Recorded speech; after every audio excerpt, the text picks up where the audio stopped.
Hello everyone, and welcome back to Mr. Night Fear. I know many of you listen to these stories to help you fall asleep. So before you get settled in, I'd love for you to leave a comment letting me know where you're listening from. And if you're enjoying the episodes, don't forget to like and subscribe to the channel. Now, let's get comfortable, relax, and begin. Ethan was 17 years old at the time, just finishing high school. He had heard stories of creatures that feed on human flesh, spirits that lurk in graveyards, and shadowy figures seen in the woods. But he never believed in any of it, until that night. Ethan and his older cousin, Jake, were heading toward Blackwood Forest for a weekend of camping. Their plan was simple: drive through the mountain roads, find a remote clearing, and spend the night under the stars. They had a Honda Civic, packed with camping gear, food, and some raw meat for a BBQ. And for extra safety, Jake had brought his German Shepherd, Max. The trip started out fine, but as they drove deeper into the forest, things began to change. The trees grew denser. The road became narrower. The air turned unnaturally cold. It was silent, so silent that the only sound was the occasional rustling of leaves. And then the graveyard appeared. An old, abandoned cemetery. No church, no houses, just rows of weathered tombstones covered in moss. Their headlights flickered for a moment, and a strange unease crept over them. Ethan tightened his grip on the wheel. "Damn, this place is straight out of a horror movie," Jake muttered. And then the car died. No warning, no sputtering engine. It just shut off completely. Ethan turned the key. Nothing. Jake cursed under his breath and got out to check the engine.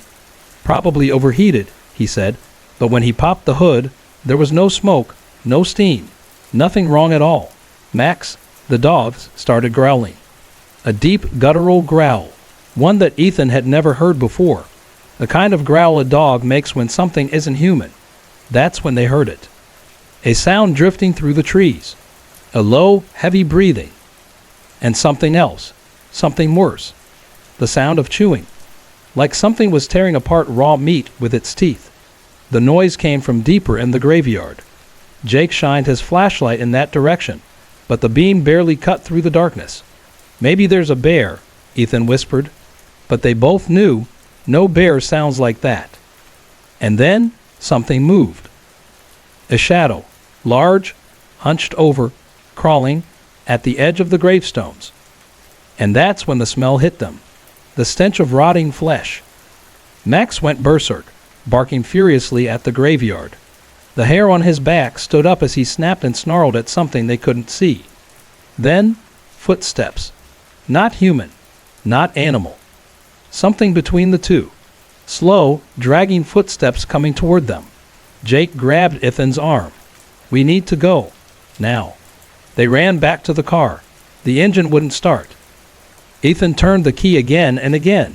Nothing. The footsteps were getting closer. Jake's breathing was shaky. "Come on, come on." And then, a whisper. Right outside the window. A voice that didn't belong to a man. Didn't belong to anything human. Hungry. Ethan's heart slammed against his ribs. And then, bang. Something slammed into the car. The entire vehicle rocked. Max let out a terrified yelp and jumped into the back seat, whimpering. Ethan turned his head and saw it. A figure standing right outside the passenger door. Hunched over, skin stretched tight over bones. Arms too long, fingers ending in sharp, black claws. And its face. Oh God. Its face was wrong. The mouth was too wide. The teeth were too sharp. And its eyes, sunken, hollow, and filled with hunger. It wasn't just looking at them. It was waiting. Jake fumbled for his hunting knife, gripping it with shaking hands. And then, the car started. Ethan slammed the gas pedal. The tires screeched, kicking up dirt and gravel as they sped away from the graveyard. Neither of them looked back. Not until they were miles away. Not until the trees were gone, and the night felt normal again. When they finally made it to a gas station, the attendant looked at them and frowned. "Y'all okay? You look like you've seen a ghost." Ethan didn't answer, because when he got out of the car, he noticed something. On the passenger side door, Deep claw marks. Not from a bear. Not from anything. Natural. Something had been there, and it had tried to get in. Ethan never went back to Blackwood Forest, and he never, ever stopped wondering. What would have happened if the car hadn't started in time? What was waiting for them in that graveyard? And the worst question of all, was it still watching him?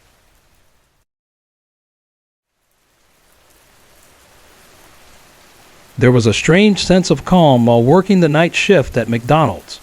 After midnight, there wasn't much to do, just the occasional car rolling through the drive-thru and the distant hum of the highway about a mile away. This McDonald's was on the outskirts of a small town, surrounded by dense forest. It always felt like the woods wanted us gone. That night, I was in charge of cleaning the restaurant. I was wiping down the tables while Louis handled the kitchen. It was a dull, mind-numbing task, so I had my earbuds in, listening to some Linkin Park and the Bainers as I worked. But then, I felt it. A shift in the air. Something outside. I pulled out my earbuds. At first, the noise was faint, like something lightly brushing against the window. A branch? An animal? I turned toward the large glass window that looked out at the vast, shadowy forest. Nothing. Just the empty dining area behind me. Curious, I stepped outside. The cold night air pricked my skin like needles. I scanned the thick trees. The forest was silent. Not a single leaf rustling. No wind, no movement. Nothing. But as I turned to head back inside, my breath caught in my throat. I saw it. A shadow. Perched high on the branches of an old oak tree, crouched and still, watching me. A wave of cold terror washed over me. It didn't move, didn't even twitch. My instincts screamed at me. I was in danger. Slowly, I took a step back. Then, T-U-D, something heavy shifted in the tree. A loud, unnatural rustling. My pulse spiked. I stumbled backward, my breath hitching. I bolted inside, slammed the door shut, and yelled, "Louis, you need to come with me, now." Louis was scrubbing the fryer, barely lifting his head. "What's up?" "Just, come on. There's something out there. Something in the tree." He groaned, rolling his eyes, but finally followed me. I pointed toward the oak tree outside the window. Nothing. Just swaying branches. No shadow. Louis squinted. "Dude, you're seeing things. Probably just an animal." "That wasn't an animal," I stammered. "It was something else. Like it could change shape." Louis waved me off and went back to cleaning. But I couldn't shake the feeling. Every minute after that was torture. Every creak, every faint noise made me jump. I told myself I was just exhausted. When our shift ended, I didn't waste a second. Louis walked ahead as we headed to the car. I fumbled with my keys, but then, wait, what the hell is that? I froze, my eyes snapped up. Louis was staring at the tree line, beyond the dim glow of the streetlights near the forest's edge. A figure, standing, still, waving. A shiver ran down my spine. "There's no one there," I said, forcing myself to look harder. But Louis was certain. "Dude, he's right there, by the trees." I swallowed, hard. There was nothing but the dark outline of the forest. And then, the figure was gone. Before I could react, the trees above us shook violently, branches snapping, thrashing like something massive was moving through them. I gripped the steering wheel, my heart hammering. "What the hell is that?" Louis gasped. "We're leaving. Now." He dove into the passenger seat. I turned the key. But before I could drive, something slammed onto the roof of the car. The entire vehicle rocked from the impact. Whatever it was huge, heavy enough to dent the roof. Louis screamed. My chest tightened. I couldn't move, couldn't breathe. "What the?" He was frozen, hands gripping the dashboard in terror. "Go. Just go." I slammed my foot on the gas. Tires screeched as we sped off.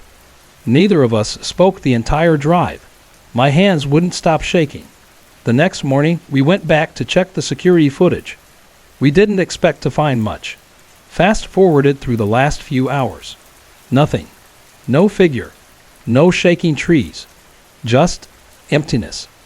But as we headed back to the car, I stopped dead in my tracks. The roof of my car, clawed. Deep, jagged scratches tore across the metal, as if something had tried to get inside. I barely held myself together. Then, I saw it, tucked under the car window. A note, written in sharp, clear letters. We are will teaching you.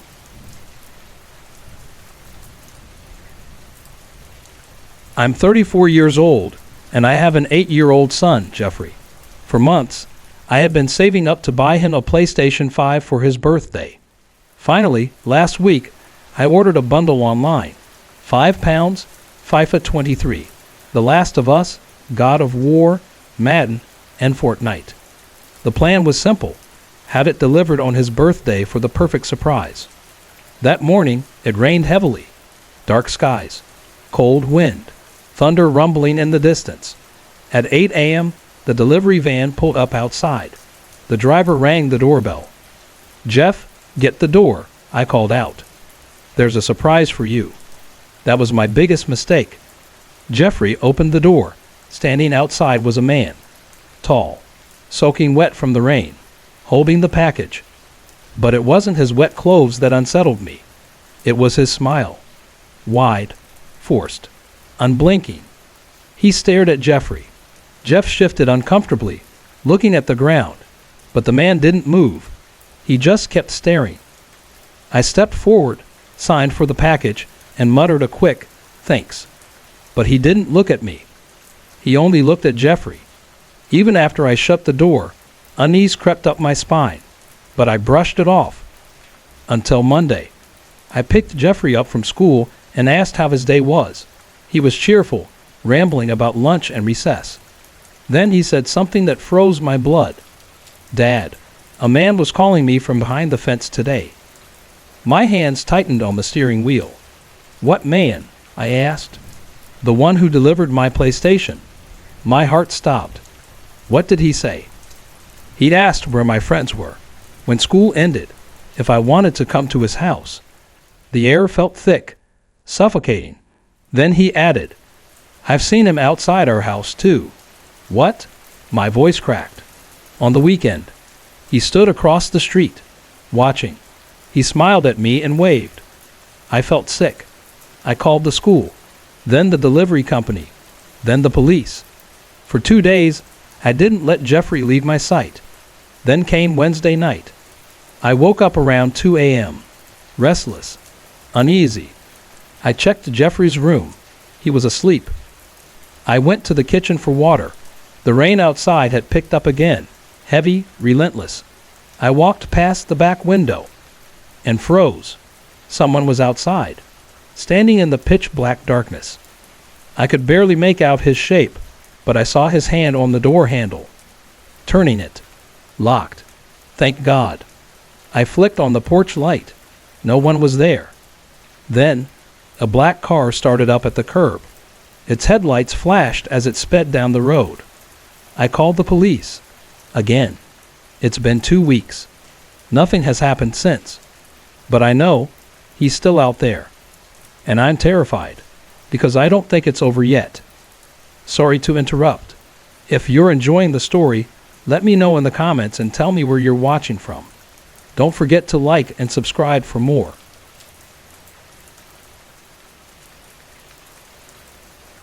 Nathan had heard the rumors, but he never believed them until now.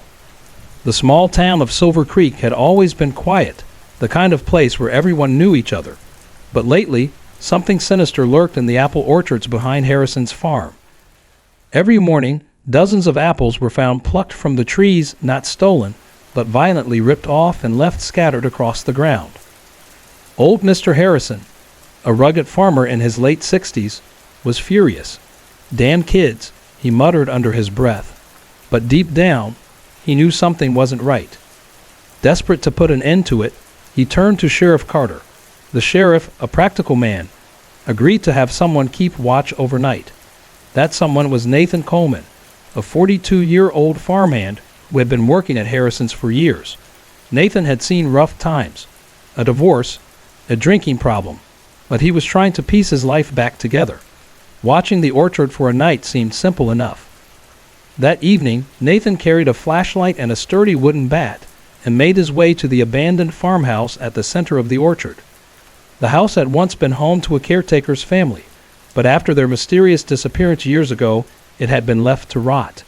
Now, its wooden planks creaked in the wind, and the windows were nothing but shattered glass. Nathan settled inside, lighting a cigarette to pass the time.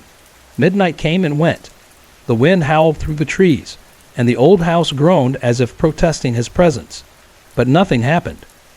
Then, at around 2:30 a.m., he felt it, an unsettling chill creeping over him. Something was watching.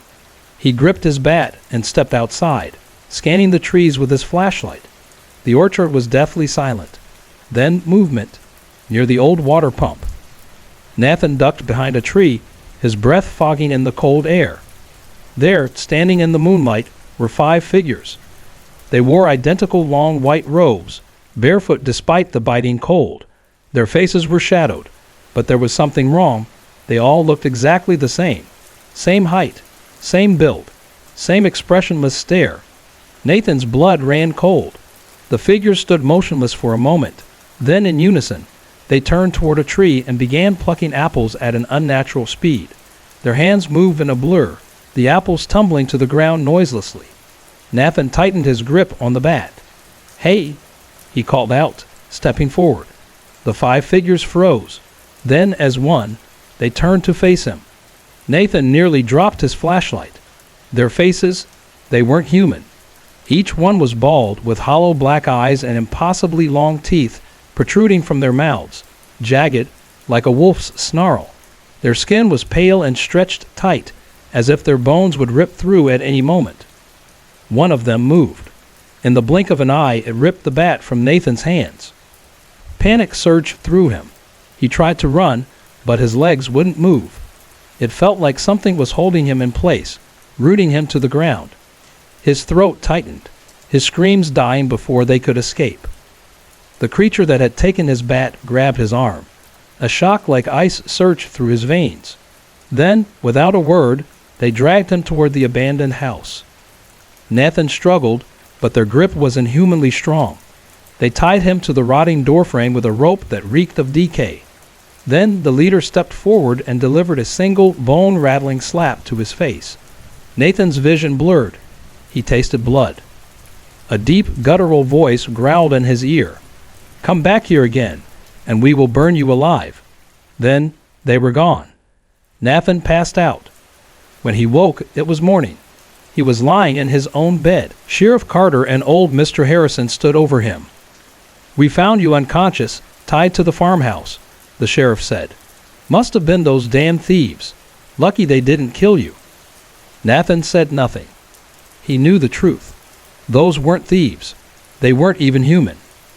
He quit his job the next day and left Silver Creek for good. But deep in the orchard, under the shadow of the old house, the apples kept falling. I grew up in Black Hollow, a town just outside Detroit. Everyone knew about the old diner on Ashbury Street. It had been abandoned for years, until my best friend Jake decided to lease it and turn it into a 24-hour grill. At first, everything was great. Business was booming. The food was fantastic. But then, things got weird. Money kept going missing. At first, Jake thought it was an accounting error, but it kept happening. No signs of a break-in, no forced locks. It was like the cash just vanished overnight. Then there was the mess. Every morning, when he came to open the diner, it looked like someone had been inside. Tables were sticky with syrup, chairs were knocked over, and sometimes the coffee machine was still warm, as if someone had just used it. Jake was rattled. So one night he decided to stay behind after closing. He locked the doors, turned off the lights, and hid behind the counter. Armed with a baseball bat, he waited. At exactly 3:15 a.m., the air turned ice cold. Then he heard it, the shuffle of feet. Jake peeked over the counter. His heart nearly stopped. The diner wasn't empty. A man stood in the middle of the restaurant, back turned to him. He wore a stained cook's apron, and his hair was matted with grease. But the worst part? Jake had never hired a cook. The man twisted his head unnaturally, turning all the way around without moving his body. His face was wrong, his mouth too wide, his skin stretched like a mask. Jake dropped the bat. The thing grinned, and then it whispered in a voice like nails on glass. "You shouldn't have reopened my diner." Jake blacked out. The next morning, his brother found him collapsed on the floor. He quit the business that day. No one ever stepped foot in that diner again. And yet, every night at 3:15 a.m., the lights flicker on. The coffee machine starts brewing. And somewhere inside, the old cook is still waiting. It started when one of our workers suddenly quit. A week later, another one left without explanation. Soon, it was just my brother and me running the place. Curious, I decided to visit the first guy who quit. At first, he refused to see me, but after much insistence, his parents convinced him to talk. When he finally did, his face was pale, his hands trembling. He told me that one night, he had gone to the shop to fill a few water containers. Our area had erratic water supply, and sometimes you had to get it whenever it was available, even late at night. He planned to grab the water and leave quickly, but exhaustion took over, and he dozed off inside the shop. When he woke up, they were standing around him. A tall, skeletal man, two small, lifeless children, and a woman with hollow black eyes and jagged teeth, her presence so overwhelming that he felt the air had been sucked from the room. Before he could move, the tall man grabbed his throat. His fingers were ice cold, like they had been resting in a grave. The worker tried to scream, but no sound came out. Then the thing spoke. "If you want to live, leave this place." Its voice was a low, guttural growl, layered with something that didn't belong to this world. The worker swore the entity told him that this shop belonged to him, that he had built it with his own hands, that he had killed the original owner. I left his house shaken to my core. When I told my brother, he refused to believe me. He had invested too much money in the shop, stocked it with supplies, and was determined to make it work. "If something's in there," he said, "we'll get it removed." That night, we called in my brother's friend, a paranormal expert, who claimed to have dealt with things like this before. He arrived just before midnight, carrying a Bible, a bottle of salt water, and a strange-looking talisman. "We stay in the shop tonight," he said. "No matter what happens, don't show fear." At exactly 2 a.m., they appeared. The tall man, the children, and the ghastly woman. They materialized in the darkness, watching us from the far end of the room.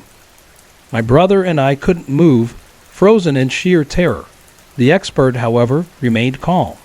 He began chanting in Latin, gripping his Bible tightly. The air grew thick and heavy, like something was pressing down on our chests.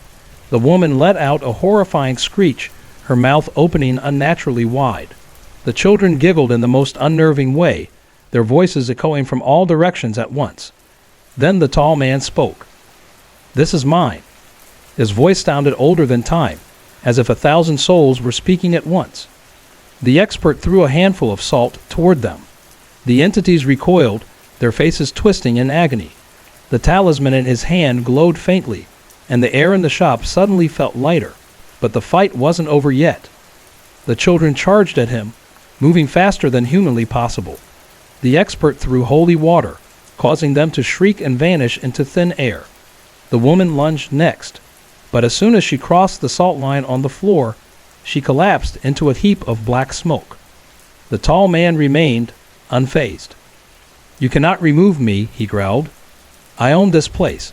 Anyone who stays will die." The expert pulled a dagger with strange markings from his bag and made a deep cut on his palm, letting the blood drip onto the floor. "I break your hold on this place," he declared. The tall man let out an inhuman wail, his body distorting, turning into a swirling vortex of shadows before vanishing completely. And just like that, it was over. 3 days later, when we cleaned out the shop, we found something disturbing. In the back corner, hidden beneath the floorboards, there was a deep hole filled with money, the same money we had been losing. That's when it hit us. The original owner must have hidden his savings here before he died, or was murdered, and the entity had been protecting it. Following the expert's advice, we took every last cent and donated it to a local church. Since that night, we haven't seen or heard anything strange. The shop? It's thriving now. But sometimes, in the dead of night, I still hear faint laughter coming from the back room. And I wonder, did we really get rid of all of them? Hey everyone, I put a lot of effort and heart into creating these videos just for you. If you're enjoying the content, I'd love to hear from you. Drop a quick comment below and let me know where you're watching from and what time it is for you right now. Your support means the world to me, and it keeps me motivated to bring more awesome videos your way.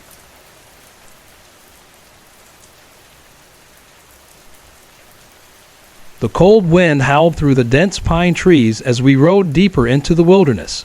The road, barely lit by our motorcycle headlights, twisted and turned like a serpent winding through the fog-covered hills. It was supposed to be a fun weekend trip, just 4 friends heading to Blackwood Peak, a secluded mountain famous for its eerie beauty. The group consisted of Ethan, a skeptic who didn't believe in anything supernatural; Seth, the loud one always cracking jokes; Matt, the cautious planner; and Nate, the most superstitious of us all. We had taken a pit stop at Silver Hollow, the last town before the mountain road, and refueled. The gas station attendant had given us a strange look when we told him where we were headed. "Not a great idea," he muttered, shaking his head. "Roads get tricky at night, and some folks say things happen up there." We laughed it off, thinking he was just messing with us. We should have listened. As we ascended higher into the mountains, the air grew colder, and the trees on either side seemed to press closer. The road narrowed, hugging the side of a cliff. One wrong turn, and we'd plummet into the abyss below. Then Nate suddenly slammed on his brakes. His bike skidded to a halt, and we barely avoided crashing into him. "What the hell, man?" Seth yelled. But Nate wasn't listening. He was staring at something in the darkness. There's someone standing there." His voice trembled. We followed his gaze.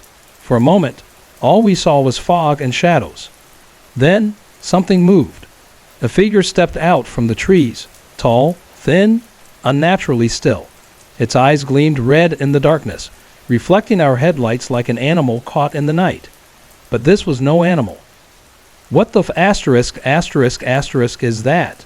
Matt whispered. The figure didn't move closer. It just stood there watching. Ethan scoffed. "It's probably just some hunter. Let's go." Nate, pale as a ghost, shook his head. "That thing, its feet are wrong." We all looked closer. Its feet were backwards. My stomach dropped. A primal fear, something instinctual, clawed at my chest. "Go," I muttered. No one argued. We revved our engines and sped up the road, leaving the figure behind. But as we rode, the uneasy feeling didn't fade. About 20 minutes later, we reached a plateau where the road evened out. We stopped to let our engines cool down. Seth pulled out a cigarette, lighting it with shaking hands. I don't know what the hell that was, but I don't want to see it again. But Nate, he was still staring into the trees. Then he went rigid. "It's here." I turned just in time to see something step out of the woods again. Same red eyes, same impossible stillness. But this time, it was closer. And then, it smiled. A sickening, twisted grin that stretched far too wide across its face. Seth dropped his cigarette. "Run." We didn't look back. We didn't stop. We tore up the mountain road like our lives depended on it, because maybe they did. By the time we reached Blackwood Lodge, a historic inn near the summit, rain had started to fall. The dirt roads had turned to mud, our tires slipping dangerously. But we made it. The moment we entered the lodge's grand wooden doors, the feeling of being watched disappeared.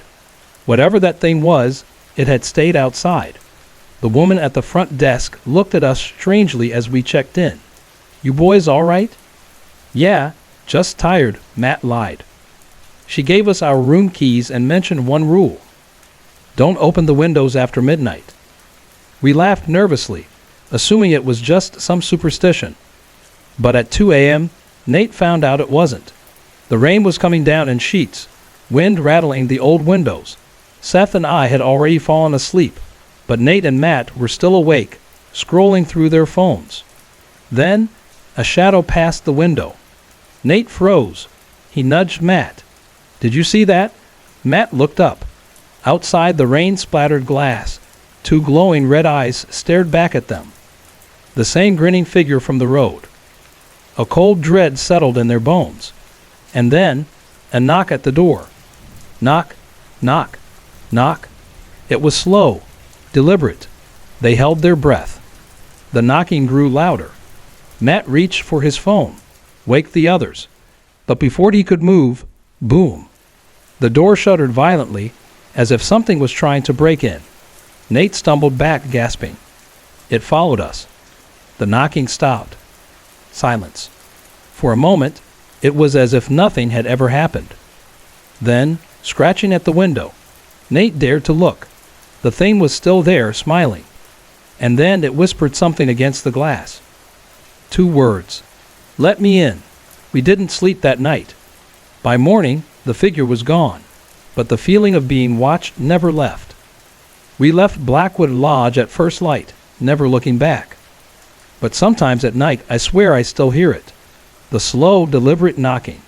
And that voice just outside my window. "Let me in."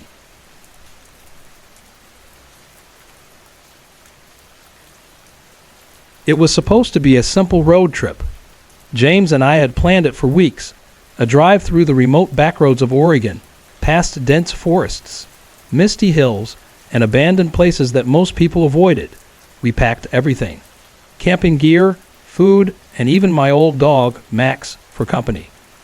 Our destination was Black Hollow, a forgotten ghost town buried in the mountains, rumored to be cursed.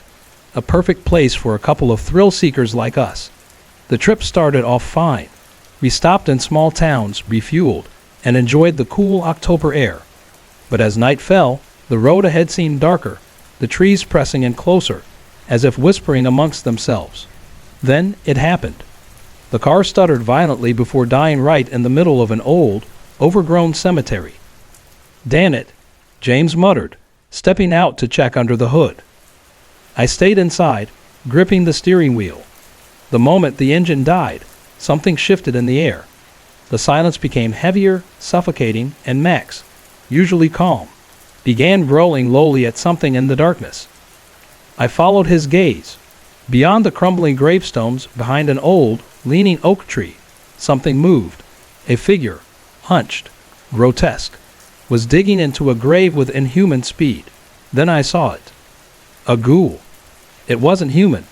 It couldn't be. Its flesh was raw, a sickly shade of crimson. Its eyes glowed red, pulsating like embers in the darkness.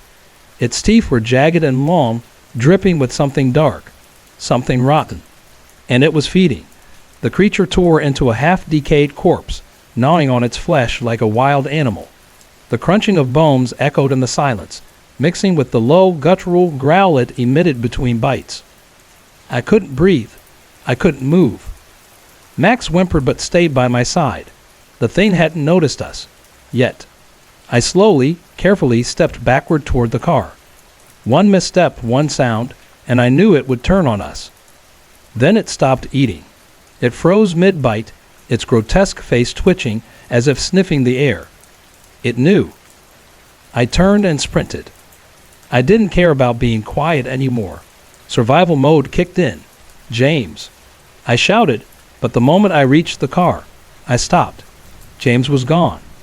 The ground near the car was soaked in blood, dark puddles splattered across the hood and dirt road. My stomach twisted. I followed the trail, a bloody path leading into the woods. I wanted to scream, to cry, but there was no time for that. I had to find James. The ghoul let out a shrill, unnatural scream behind me. I didn't look back. I ran. Branches slashed at my face. The night was freezing, but I was sweating. Max ran beside me, his fur bristling. He knew we were being hunted. I stumbled onto a clearing, and that's when I saw it. The meat we had packed for camping. It was ripped apart, devoured. Something had dug its claws into it like it was fresh kill. It hadn't just been watching us. It had been hunting us the whole time. Then the smell hit me. Rot, death, blood, and James' voice. "Effin', help." I turned. James stood a few feet away, his face pale, trembling. He was alive. I ran toward him, relief flooding my chest, until I saw what was behind him. The ghoul was right there, just inches away from him. It had been following him silently, waiting for me to get close enough. And then it twisted its head, completely around. I froze. The way it moved defied nature, its body cracking, contorting unnaturally. It let out a low, throaty chuckle, like it enjoyed the fear seeping off me. I grabbed James' arm, but he wouldn't move. His eyes were wide, locked in horror. The ghoul grinned, revealing rotting flesh between its teeth. Then, with one swift movement, it lunged. Max attacked first. He jumped onto the thing, biting down, growling like he was possessed. But the ghoul was too strong. With a single swipe of its claws, it ripped Max apart. I couldn't even scream. James and I ran. We ran like hell. The thing didn't chase us immediately. No, it enjoyed the hunt. It wanted us to suffer. I could hear it laughing. We ran until my lungs burned. I had no idea where we were going. The cemetery stretched endlessly, a maze of old graves and broken statues. And then I saw them. Figures. A group of people standing near the graves, motionless, watching. They looked normal, but their eyes were wrong. A deep, empty blackness. They turned to me, speaking in voices that weren't human. "Say the words." I didn't understand.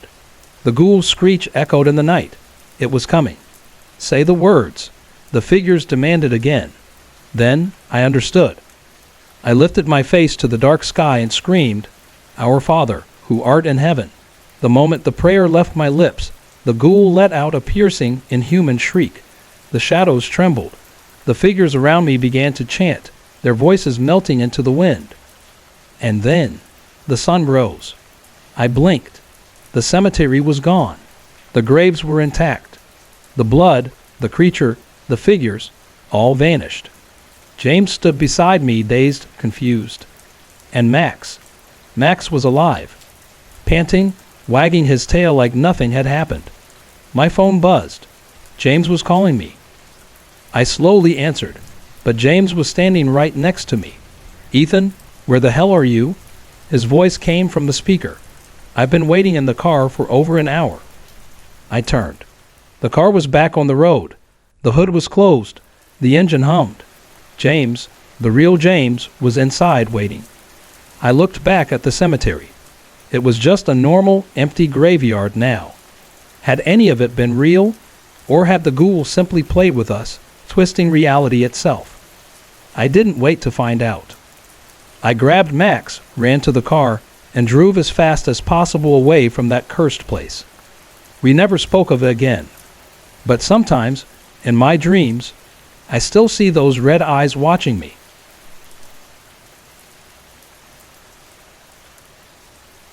It was supposed to be the perfect weekend getaway. 4 friends, 2 motorcycles, and a long-anticipated trip to Blackwood Forest, a place known for its stunning mountain roads and eerie, untouched wilderness. The plan was simple: ride through the scenic backroads, camp near the old Blackwood Lodge, and enjoy the crisp autumn air. But bad weather forced us to delay the trip. A storm had rolled in unexpectedly, and we decided to wait it out. Once the skies cleared, we packed our gear, checked our bikes, and set off, eager to make up for lost time. By the time we crossed into Blackwood County, the night had already swallowed the sky. 9:00 p.m., and not a single car in sight. The town of Ridge Hollow was our last stop before heading deeper into the wilderness. We refueled, grabbed some snacks, and continued the ride. Our first major stop was an abandoned hunting lodge rumored to be haunted. It sat high in the mountains, accessible only by a winding, treacherous road that snaked through dense forests. I had been there before during the day, but this was our first time attempting it at night, a mistake we would soon regret. The ascent was slow and unnerving. The path twisted sharply, with nothing but sheer drop-offs on one side and thick, towering pines on the other. The deeper we went, the quieter it became. No cars, no animals, just the hum of our engines and the crunch of gravel beneath our tires.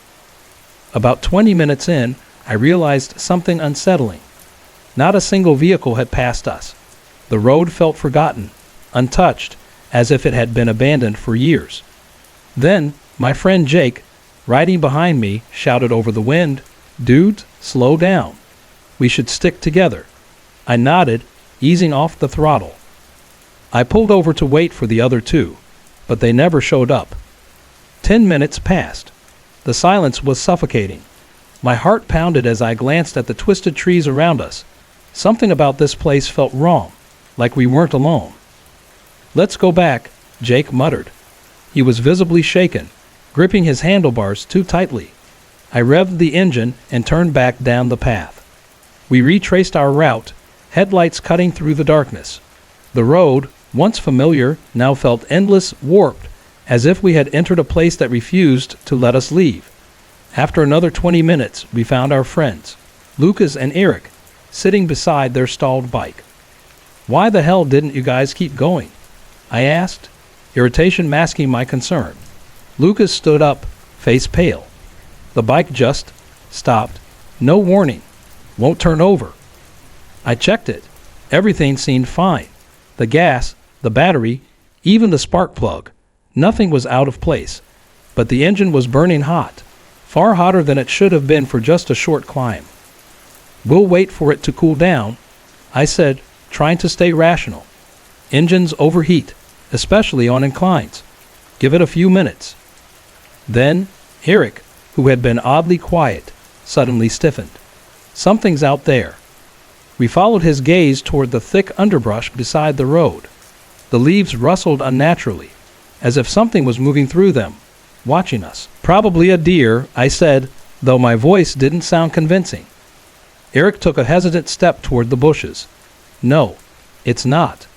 The rustling stopped. Then, a figure lurched forward. A *** man, or something like a man, *** emerged from the brush. But he wasn't right. His body was twisted, half human, half something else. His arms were unnaturally long. His skin stretched too tight over his bones, and his eyes, deep, hollow voids, stared straight through us. For a moment, none of us moved. Then it grinned. A twisted, unnatural smile, too wide for a human face. My stomach dropped. Lucas gasped, stumbling backward. "What the hell is that?" I reached for my pocket knife, a useless reflex. This thing, it wasn't human. It never had been. Eric, paralyzed, whispered, "It's not alone." The forest came alive. Shadows shifted between the trees. Dozens of them. Figures standing just beyond the reach of our headlights, waiting. Something moved behind me. A breath, impossibly close. Jake spun, shining his flashlight into the trees. A face, pale, featureless, barely inches from his shoulder, vanished into the dark. "Get on the bikes. Now," I yelled. Lucas frantically tried to start his engine. Nothing. The figures closed in. The twisted man tilted his head, bones cracking as he moved. His mouth opened, but no sound came out. Then, a whisper. Not from him. From all of them. The trees echoed with unintelligible murmurs, a language that wasn't meant for human ears. Eric screamed. Something had grabbed him. A hand, blackened and skeletal, clawing at his ankle. I reacted on instinct, grabbing him and yanking him free. The moment we broke contact, the shadows recoiled, hissing like steam against fire. Then, a bell rang. A distant church bell, deep and resounding, cut through the night. The whispering stopped. The figures froze. I didn't hesitate. "Leave the bike key. Go." We ran, Ran like hell. Branches snapped behind us. Something was chasing us, its presence heavy, its breath a cold whisper against the nape of my neck. Then, silence. We stopped at the base of the hill, lungs burning, hearts hammering. The figures were gone. The road behind us, empty. Lucas collapsed, gasping.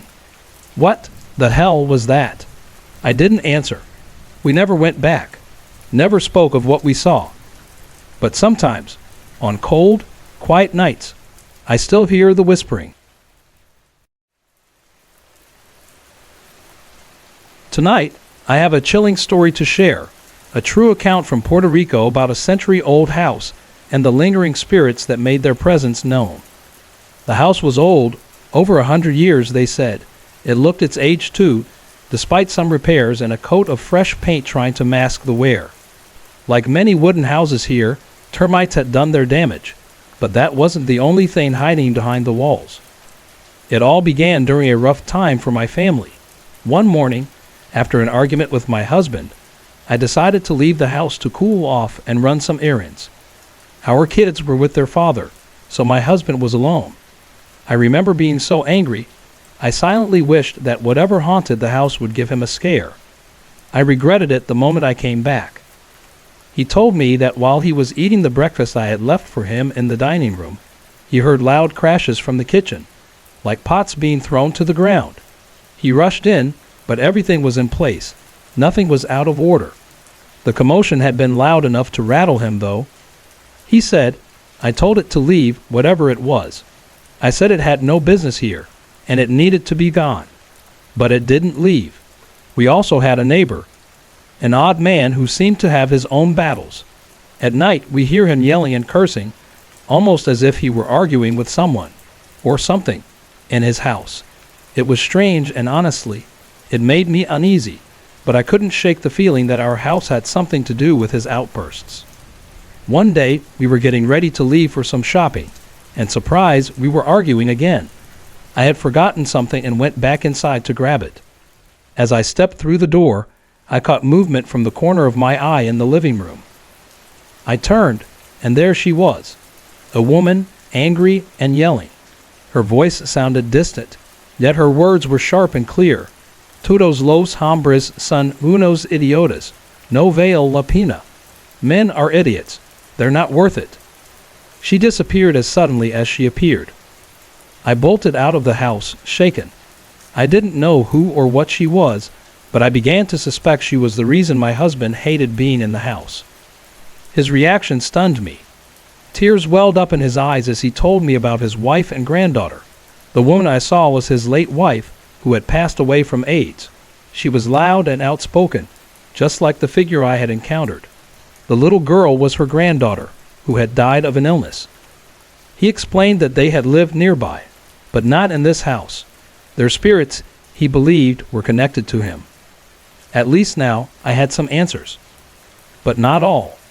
The house held other secrets, strange sounds, like children crying, and unexplained occurrences still haunted the halls. It wasn't over, but that's a story for another night. Have you ever experienced something like this? Share your thoughts in the comments below, and if you enjoy these eerie tales, don't forget to like, subscribe, and hit the bell for more. A couple of years ago, I had just moved into a new apartment. Life was busy. I was juggling college classes and a part-time job as a bookkeeper at a grocery store. Things had finally settled into a routine when one morning, after an all-night study session, I collapsed into bed just before sunrise, eager to grab a few hours of sleep before my first class at 1 p.m. I was drifting off when I noticed movement near the foot of my bed. From the corner of my eye, I saw a small orange ginger cat. It was about the size of a kitten, maybe 6 months old, and it moved cautiously around my legs. But something about it felt wrong. I tried to shift to get a better look at it, but I couldn't move. My body was paralyzed, frozen in place. I was lying on my side, my right arm tucked under my pillow, staring directly across the room at my closet. The cat stayed just out of my line of sight. No matter how hard I tried, I couldn't see its face, It kept turning away or moving just enough to stay hidden. Then it started to paw at my blanket, as if it wanted to crawl under. I don't know why, but I was overcome with a deep, instinctual dread. It didn't seem like it wanted to hurt me, but I felt that it was dangerous, malicious even. I fought against the paralysis, trying to keep it away, but my movements were weak and jerky, like something was holding me down from the inside. I tried to scream, but no sound came out, just faint, strained moans. Still, I managed to fend it off for a moment, blocking its attempts to crawl under the covers. But then it found an opening, slipping beneath the blanket. Panic surged through me, giving me just enough strength to move my arm. I freed it from under my pillow, but as I reached out, something grabbed my wrist and forced it back down. That's when I noticed the closet. From the cracks of the door, thick black smoke began to seep out, curling and spreading across the floor. My heart pounded as the room seemed to grow darker. I felt trapped, helpless. But then, something shifted. I was overcome with anger, rage even, and I pushed back against whatever force was holding me down. I don't know where the strength came from, but I broke free and bolted toward the closet. I was terrified, yet furious. I wanted to confront whatever was in there. When I grabbed the door handle and tried to yank it open, it wouldn't budge. The room filled with a horrible, mocking laughter. It wasn't coming from any one direction. It was in my head, loud and relentless. My vision blurred, and I stumbled back toward my bed, sitting down to steady myself. As I looked up, I noticed something new. In the upper corner of my room, a dark spot began to form. It spread rapidly, like ink dissolving in water, consuming the light. And then everything went black. When I woke up, I was lying in bed again. My heart was racing as I glanced around the room. The cat was gone. The closet looked normal. There was no smoke, no dark spot, nothing to prove what I had just experienced. By then, it was a little past 8 a.m., and daylight was beginning to creep in through the blinds. I sat there for a long time, trying to make sense of it all. Was it a dream?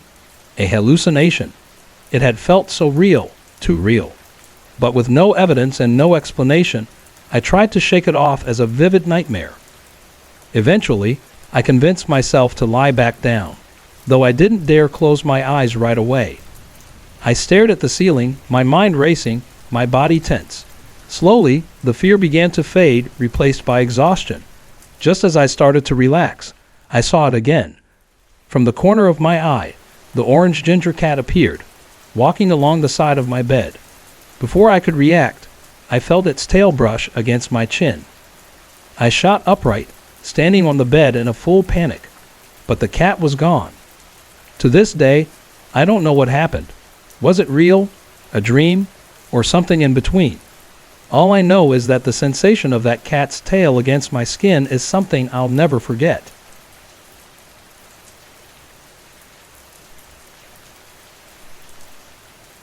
This story is about a house that seemed ordinary at first, but revealed itself to be anything but. It's a tale of unexplained phenomena, eerie encounters, and a mysterious presence that made itself known in unsettling ways. A few years ago, my daughters, my new partner, and I were searching for a place to call home. We had seen countless houses, but there was one in particular that kept drawing me back. It wasn't much to look at, an old house with termite-damaged walls and worn wooden boards, but something about it made me feel connected to it. Despite my husband's protests, he never felt comfortable there. I called the owner and arranged to move in. At first, everything seemed fine. The house was peaceful, even quiet, but that peace didn't last. My husband's discomfort with the house only grew. He would walk in cheerful, but quickly become irritable, angry even. The smallest things set him off, and we often argued. But strangely, as soon as we stepped outside to talk, his mood would shift back to normal. It was like the house had a grip on him, and I couldn't explain it. The first real sign of something strange happened at night. We'd just gone to bed when I heard faint tapping on the wall, right next to my husband's side of the bed. At first, I brushed it off as mice, but when we reached out to feel for vibrations, the tapping stopped. That alone was odd, but it didn't end there. One night, Frustrated, I told whatever it was to leave us alone. To my shock, the tapping moved, this time to the wall next to me. That freaked me out. I told it to go back, and to my horror, it did. It was as though whatever was responsible could hear and respond. From that point on, I knew we were dealing with something beyond explanation. During the day, I began sensing a presence. Occasionally, I'd catch sight of a transparent figure, a little girl. She wasn't frightening. In fact, she seemed quiet and harmless, almost watchful. I didn't feel the need to interact with her, so I continued with my daily routines, hoping she'd leave me alone. But she didn't. One night, while I was sleeping, I woke to the sensation of someone moving my arm.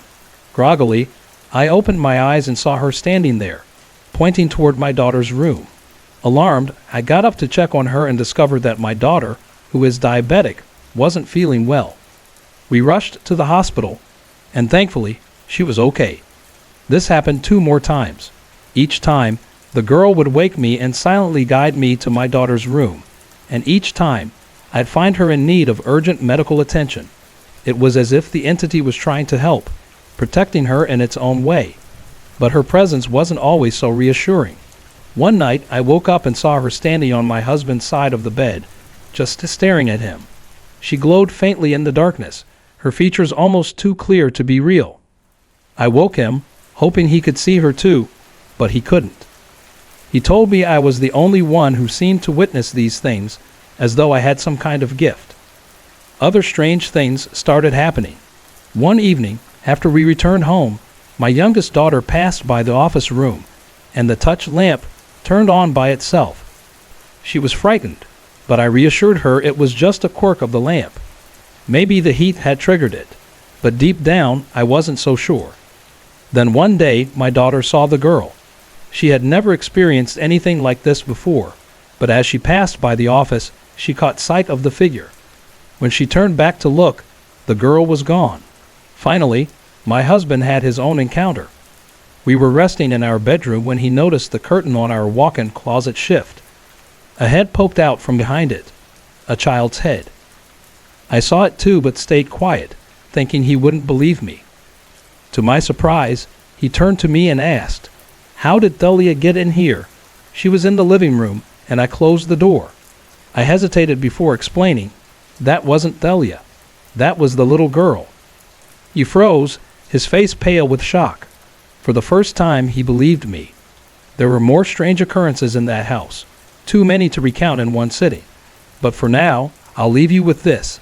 Sometimes, what seems like a peaceful place can hold secrets we'll never fully understand. Have you ever lived somewhere that felt off? Share your experiences in the comments below.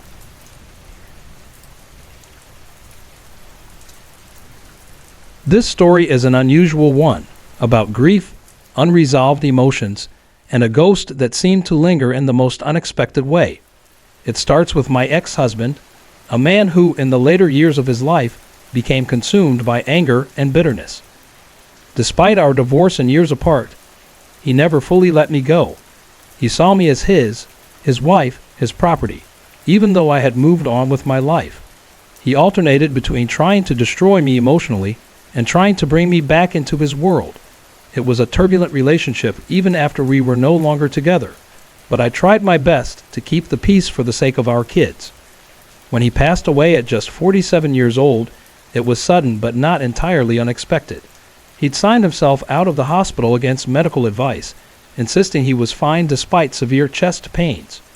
Within 2 hours, he was gone, collapsing on the floor of his living room with my eldest child there to witness it. 2 days later, I went to his house alone to collect some personal items, photos, paperwork, and anything that belonged to me or the kids. I spent almost 2 hours sorting through things, bagging up his clothes, and organizing what had once been a shared life. Oddly enough, I felt completely at ease.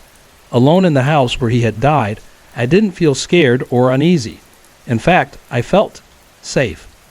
It was as though his anger had died with him. I felt welcome, almost as if he wanted me there to take care of what he couldn't. Over the next few weeks, I returned to the house several times with and without the kids to retrieve their belongings. The feeling of comfort never quite returned, but I couldn't shake the sense that he might still be there watching. One trip to the house, however, was different.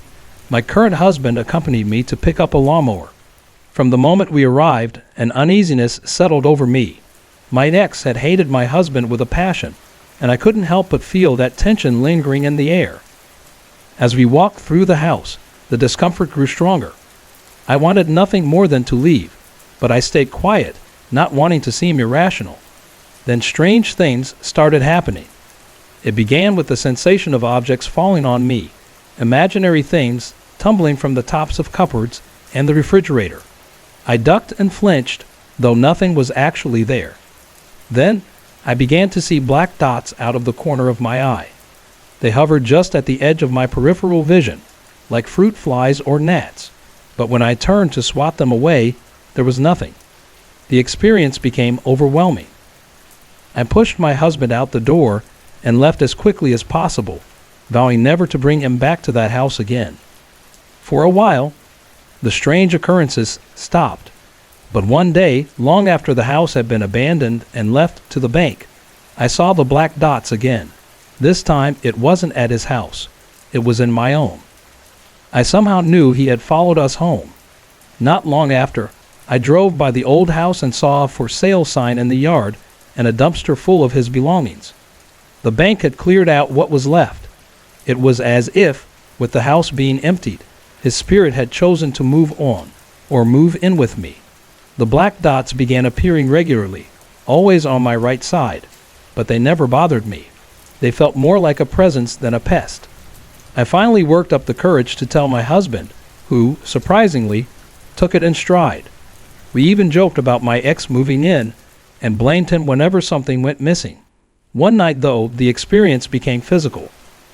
I was lying in bed alone when I felt someone sit at the foot of the bed. The mattress dipped, and I froze. The dots had been one thing, but feeling a presence so close was too much. I spoke into the empty room. "I don't mind you being here, but you are not to make yourself known." After that, the black dots stopped appearing, except for the following Christmas. I was in the kitchen, cooking, when I saw one out of the corner of my eye. My ex had loved cooking, and the kitchen had always been his favorite room. I couldn't help but feel like it was his way of saying hello, letting me know he was still there watching. Now, here's the part I can't explain. Has anyone ever experienced a ghost manifesting as black dots, like fruit flies or gnats? It sounds strange, I know, but the memory of it is so vivid. If you've had a similar experience or know someone who has, I'd love to hear your thoughts in the comments. It's a deeply personal tale of connection, loss, and an extraordinary sign from the other side. It all began on January 4, 2003. My husband Ronnie and I were driving home after a short trip. It was late, dark, and quiet as we made our way back. We often talked during these drives about anything and everything, and that night, the topic of death and the afterlife came up. In the past year, I had lost 5 close relatives, and Ronnie and I found ourselves wondering about the mysteries of what comes next. Where do we go? What do we become? These conversations never felt morbid to us. They were natural and full of curiosity. That night, the tone was a little more serious, and we made a pact. Whoever crosses over first will find a way to send the other a sign, something small but unmistakable. It felt like a lighthearted promise between two healthy adults planning to spend many more years together. Neither of us could have known how soon that promise would be fulfilled. Just 2 days later, on January 6, 2003, Ronnie passed away. It happened suddenly while we were out walking our dog. He felt lightheaded, sat down to rest, and when I returned to help him, he collapsed.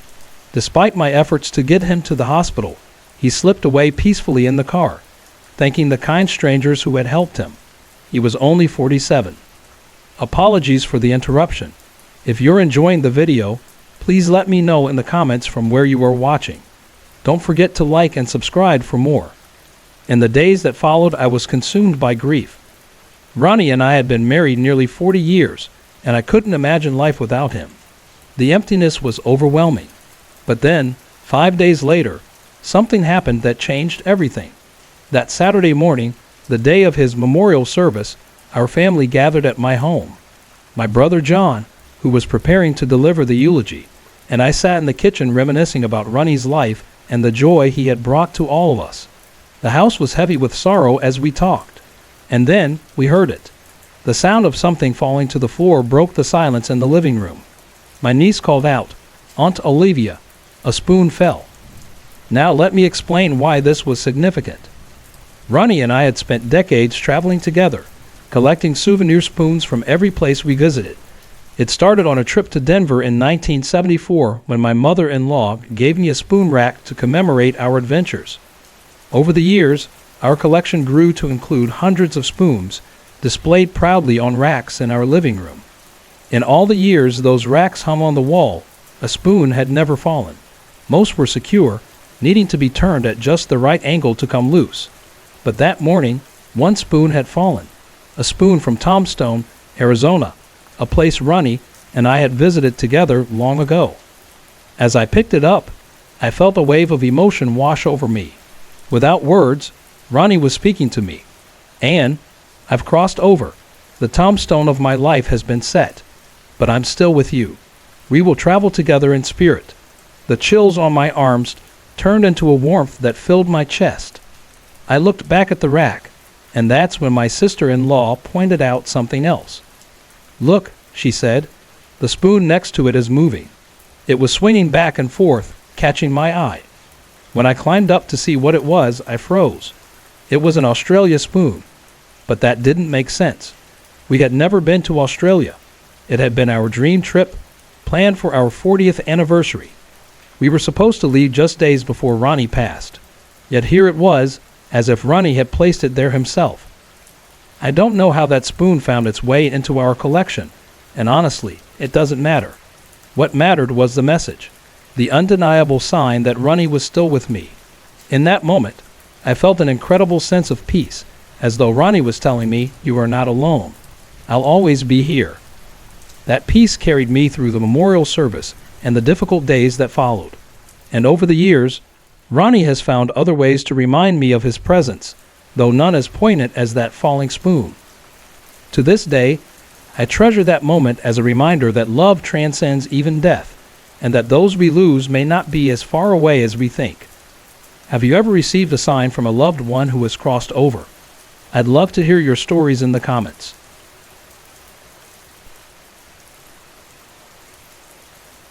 It was late September of 2006 when I decided to visit my friend Mike at his home in New Jersey. Mike's house always had a reputation for being haunted. For as long as I'd known him, he and his family would share strange stories about it. But the memory that stood out most to me was one from years ago, back when we were kids. I must have been about 10 or 12 years old when I visited his house and found myself in the basement. It was dark, cluttered with antiques and old items, the kind of place where every corner held something interesting or unsettling. That date, as we were exploring, we noticed the clothes near the washer and dryer moving on their own. Thinking it was his brother playing a prank, Mike grabbed a plastic bat, ready to scare him. But when we approached, the clothes stopped moving, and no one was there. We froze, the hairs on the back of our necks standing on end. Panic set in, and we turned to race up the stairs, only to find our way blocked by a large painting, which had somehow shifted to face us. Together, we pushed it aside and bolted upstairs, terrified. When we told Mike's mom, she didn't seem surprised. "It's just the ghosts," she said calmly. From that day on, I avoided his basement and honestly, his house altogether. But years later, Mike and I reconnected, and I found myself visiting his home again. For a while, everything seemed normal, until one night in September when things took a strange turn. Mike, our friend Val, and I were hanging out in his room. It was a calm, relaxing space, with a large fish tank bubbling softly in the corner and mellow music playing on the TV's visualizer. The soothing atmosphere made it easy to lose track of time, and I found myself staring at the patterns on the screen, completely at ease. The conversation turned to ghosts, as it often did when we were at Mike's house. He brought up the memory of the basement from years ago, and I realized I had blocked out certain details. like the painting that had stopped us on the stairs. The more he talked, the more unsettled I became, though I didn't know why. Then, without warning, I felt something shift. The room seemed darker, heavier. My body felt strange, as if I was falling backward in slow motion. It was like a shiver running up my spine, but it didn't stop. It grew stronger, leaving me lightheaded and disconnected. My heart began to race, and I panicked. "I don't feel right," I told them, my voice shaky. "Something's wrong." Mike and Val exchanged worried glances. Mike told me to close my eyes and take a deep breath, trying to calm me down. But as soon as I closed my eyes, images began flooding my mind, visions and emotions that weren't my own. I was no longer in Mike's room. In my mind, I was a young boy sitting on a wooden dock surrounded by wooden walls. My feet dangled over the edge of an open gate, and beyond it, a calm lake stretched out under a bright sky. Everything felt vivid: the green stalks by the water, the clean air. There was a small black book with a latch near the edge of the dock, and though I knew it was dangerous, I felt compelled to reach for it. The emotions were overwhelming. Tears streamed down my face, not from sadness, but from something deeper. My body seemed to cry as if it were signaling to me that what I was experiencing was real. My hands turned freezing cold, and when I opened my eyes, they slowly warmed up again. Shaken but curious, I grabbed a piece of paper and a pen. Closing my eyes, I began to draw what I had seen: the boy, the dock, the lake. The pen moved as if guided by an invisible force, pulling my hand in increments to create the image. When I finished, I opened my eyes to find 3 separate sheets of paper, each containing a piece of the vision. When I lined them up, they formed a complete picture, clear in some parts, hazy in others. It was uncanny. The experience left me rattled. I felt like something, or someone, had used me to communicate. Mike believed I was channeling, but I refused to accept it at the time. It all felt too surreal, too beyond anything I had ever known. That night, as I sat there trying to process what had happened, I couldn't shake the feeling that this was only the beginning. As the night continued, the atmosphere in Mike's house grew heavier. The kitchen, where we found ourselves next, was connected to the basement by a single door.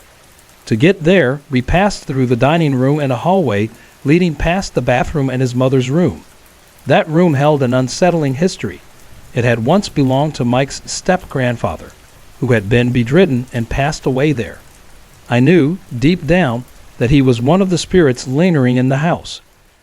As we moved through the dining room and past the bedroom, I felt an overwhelming surge of energy around me. It wasn't just a vague sense. It was something tangible, almost pressing. Startled, I jumped ahead into the kitchen, blurting out what I was feeling to Mike. After lingering there for a while, we decided to move back through the house, but the energy followed me. I couldn't explain it, but it felt as though the house was trying to communicate. Without realizing it, I started moving my hands as if pointing at something, almost like an exaggerated gesture. I repeated this in the living room, where a pile of clothes lay, and the dining room where more clothes were scattered, and again in the kitchen near the garbage. Wes, watching me, laughed nervously. "What, do they want you to clean the house or something?" he said. His joke eased the tension, and I couldn't help but smile. Oddly enough, I felt like he might have been right. As bizarre as it sounds, the energy seemed tied to the mess around us. Then we decided to step outside, but as we reached the door, something stopped me. I fell to my knees, and Mike said I mumbled something strange. As I stood up, I pointed to a specific spot on the floor and said, "The spot." Every time I mentioned that spot, I felt choked up, like its significance carried a weight I couldn't understand. I told Mike about it, and as I stood there trying to make sense of the feeling, I heard a whisper. "Mike?" It came from the direction of the bedroom. I spun toward him and asked, "Did you hear that?" His face went pale as he nodded. "Yeah, I did. It said your name," I whispered. The realization hit both of us at once. This was real.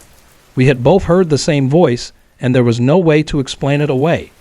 Mike started to cry, overwhelmed by the confirmation that we weren't imagining things. In his distress, Mike called his cousin and her husband, both of whom were fascinated by the paranormal.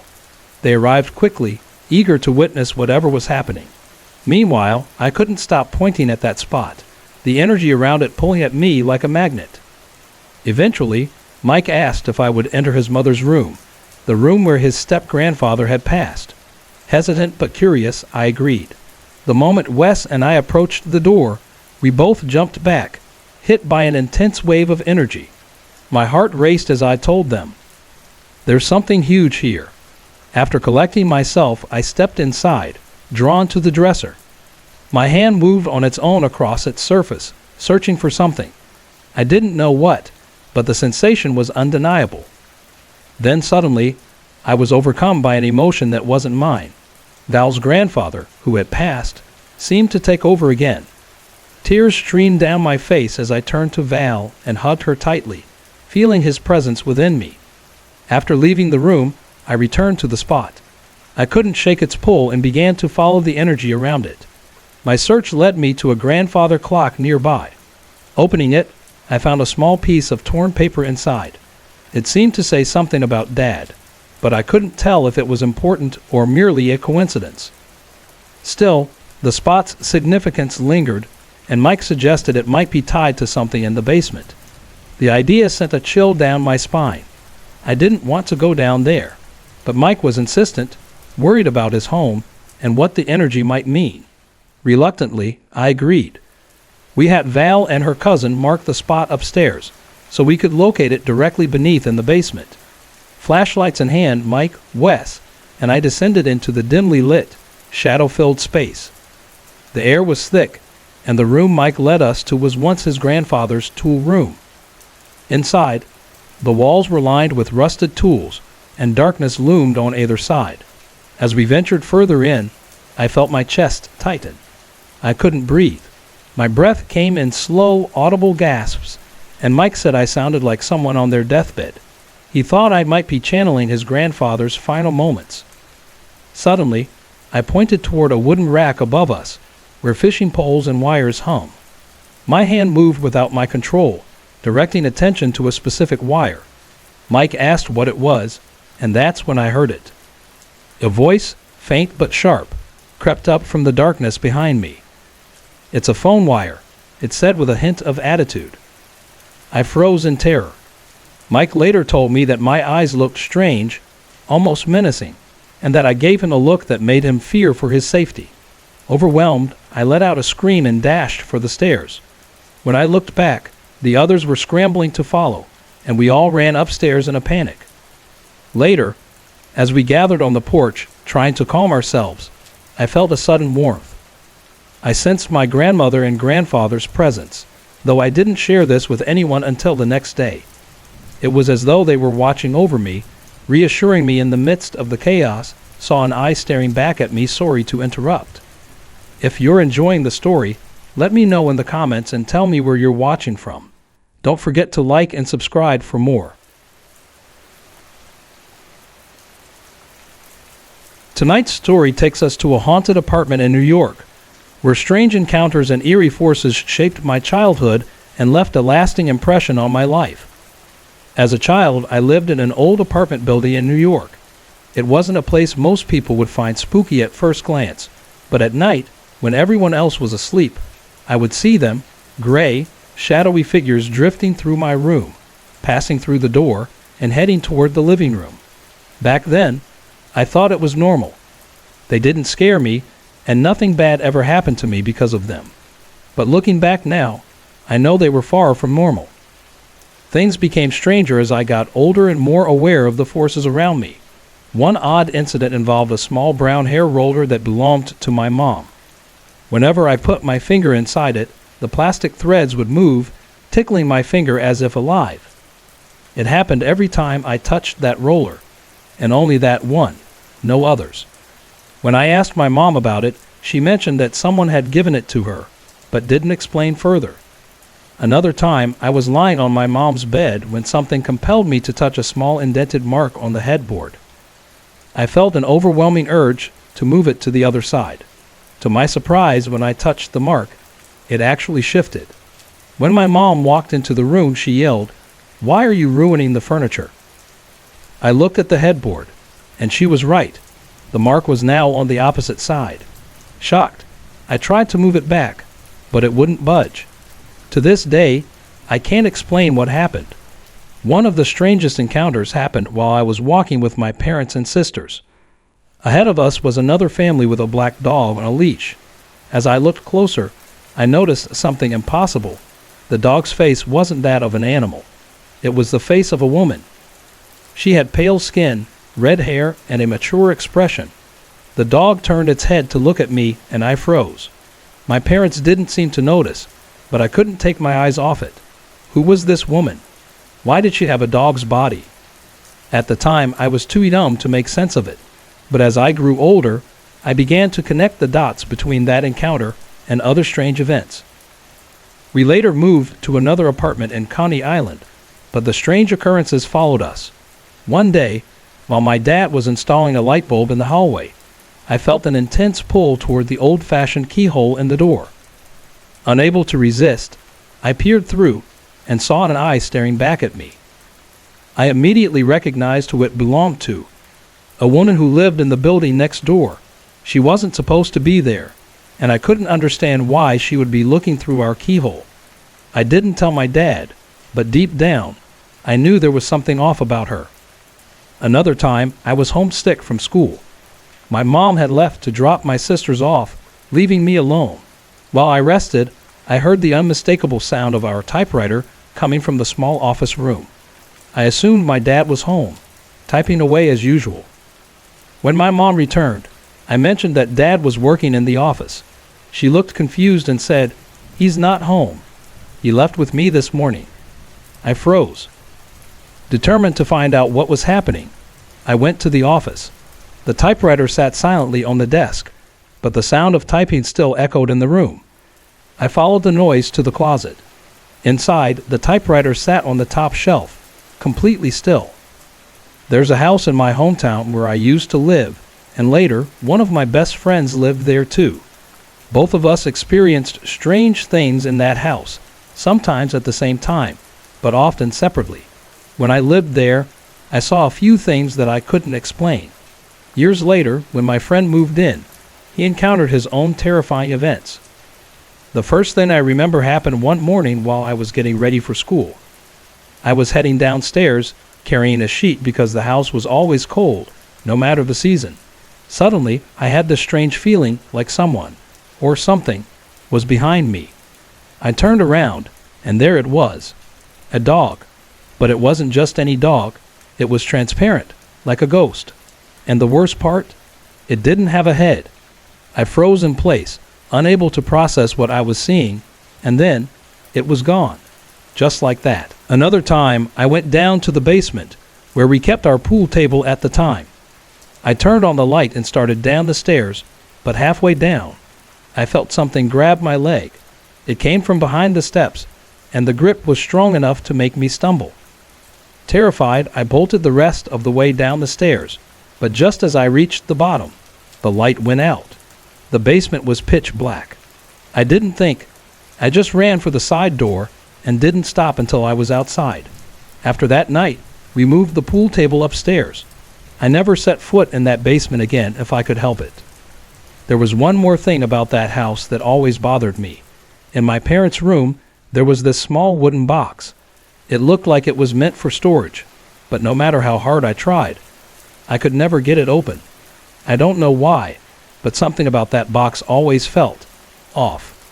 To this day, I have no idea what was inside.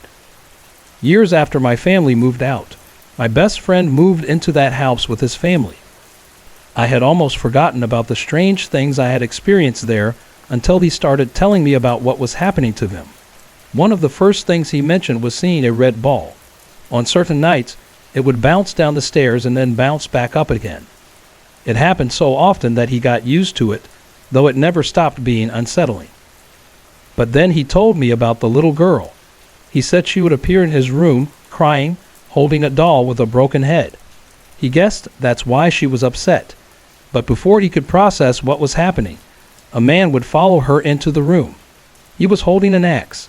The man would grab the girl, drag her out of the room, and throw her down the stairs. My friend said one night he decided to follow them. He watched as they made their way to the basement. When he got down there, they disappeared, but what he saw next was even worse. He said the basement changed before his eyes. The floor became littered with bones, and a strange light shone from a corner of the room. There was a small tunnel in the basement, and he crawled through it, following the light. That's when he found an axe leaning against the wall. But just as he reached for it, it vanished. During the summer, I spent a lot of nights at my friend's house. One afternoon, we were watching old wrestling tapes when the sky outside suddenly went dark. It was freaky dark for 4 o'clock in the afternoon. Lightning started to flash, and my friend told me, "This is what happens right before the ghost shows up." I laughed, thinking he was joking. Then came the second flash of lightning. I looked out the window and noticed something strange in an abandoned trailer across the street.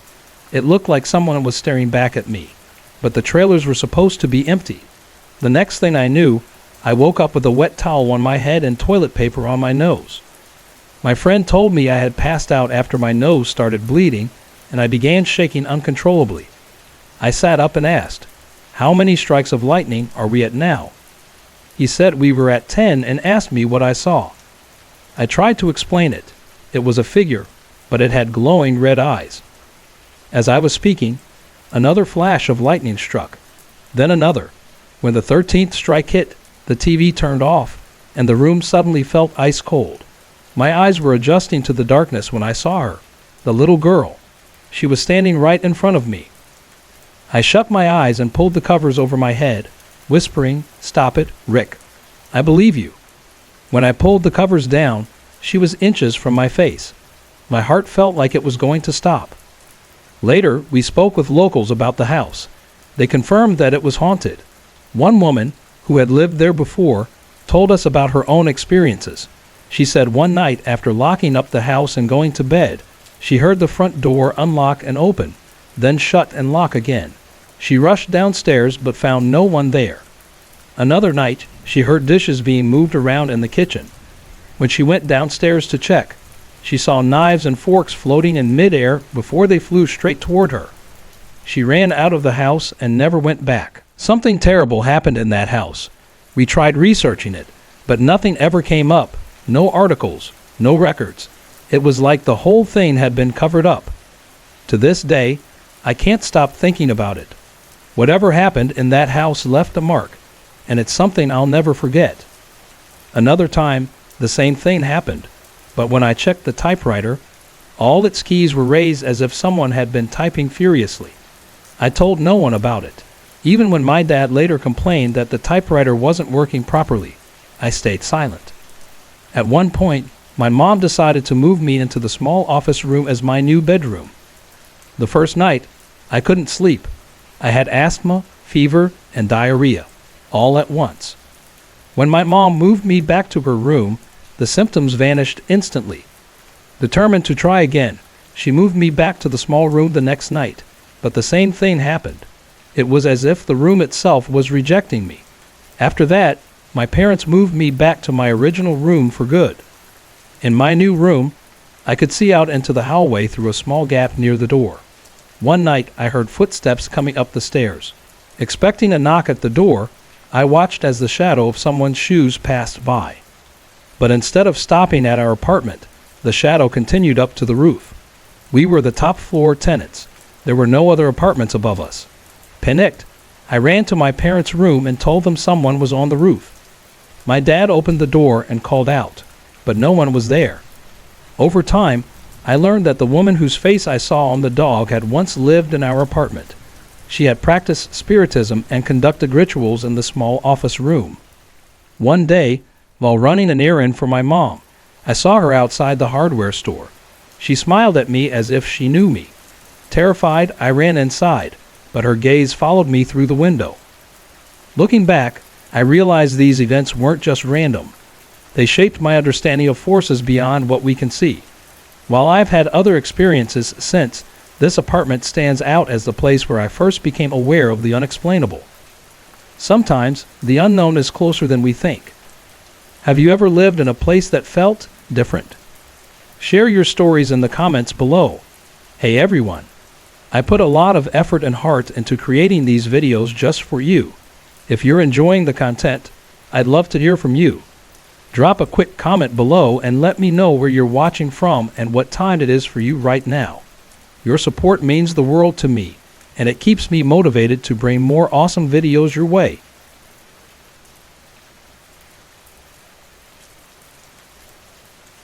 The eerie sound echoed through the silent cabin once again, jolting both me and Ethan awake. We stared at each other, our breaths shallow, our hearts pounding. It was 4:00 a.m., the witching hour. As if on cue, the sound stopped abruptly, plunging the cabin into an unsettling silence. A moment of relief washed over us, but it was short-lived. We barely managed to doze off for half an hour before the unease crept back in. Morning came, and with it, a sense of urgency to leave. We had planned to explore the remote regions of Blackwood Peak, a desolate mountain in the heart of Montana, whispered to be cursed. No locals dared to venture there, claiming that those who did were never the same again. Determined, we set out at dawn. The weather was crisp, the sun barely breaking through the thick mist that clung to the forest. Our route led us past an old, abandoned ranger checkpoint. After registering our entry, we rode higher into the wilderness. Barely 2 miles up, Ali, one of our friends, suddenly fell violently ill. His face turned ashen, his body trembling as he leaned over and vomited, again and again. It wasn't normal. Within minutes, he had thrown up nearly 10 times. His eyes were glazed over, as if he wasn't fully present anymore. Beside him, James looked equally pale, his hands shaking. Panic surged through me. Was this altitude sickness or something far worse? We had only one painkiller, which we gave to Allie in hopes it would help. Slowly, the vomiting subsided, but the unease remained. We debated turning back, but the thought of retreating felt like a surrender to something unseen, something lurking just beyond our perception. Pushing forward, we reached the peak after nearly 3 hours. The area was abandoned, lifeless. Even in broad daylight, a suffocating dread hung in the air. Despite the eerie atmosphere, we explored, took photos, and tried to ignore the feeling of unseen eyes watching us. It wasn't until we started descending that things took a darker turn. A dog stood in the middle of the road, motionless. Its fur was an unnatural shade of black, its eyes reflecting nothing but an abyss. We honked. It didn't flinch. We shouted. It remained eerily still. Frustrated, we got off the bikes and cautiously nudged it to the side. As we rode past, I instinctively glanced over my shoulder. The dog was gone. No footprints. No movement. Just the silent, empty road stretching behind us. A chill ran down my spine. This wasn't over. I began whispering every protective prayer I could remember, my fingers gripping the handlebar so tightly my knuckles turned white. But the deeper we went, the stronger the presence became. The air grew thick, pressing against our chests. Shadows moved where they shouldn't. The wind howled like a whispering voice, calling, luring. Desperate to shake off the feeling, we stopped at a roadside inn for dinner. The moment we sat down, exhaustion weighed over us, our bodies aching. Strangely, after eating, we felt slightly better, but the relief didn't last. By the time we left for the final stretch back to town, it was already 7:00 p.m. The night fell fast. The road wound through a dense, towering forest, the temperature plummeting with every mile. The deeper we rode, the more the silence became deafening. We made it back to town by 1:30 a.m., rattled but safe. For the first time in hours, we saw life, people, lights, sound. It gave us the courage to finally breathe. That was the end of our nightmare. Or so we thought.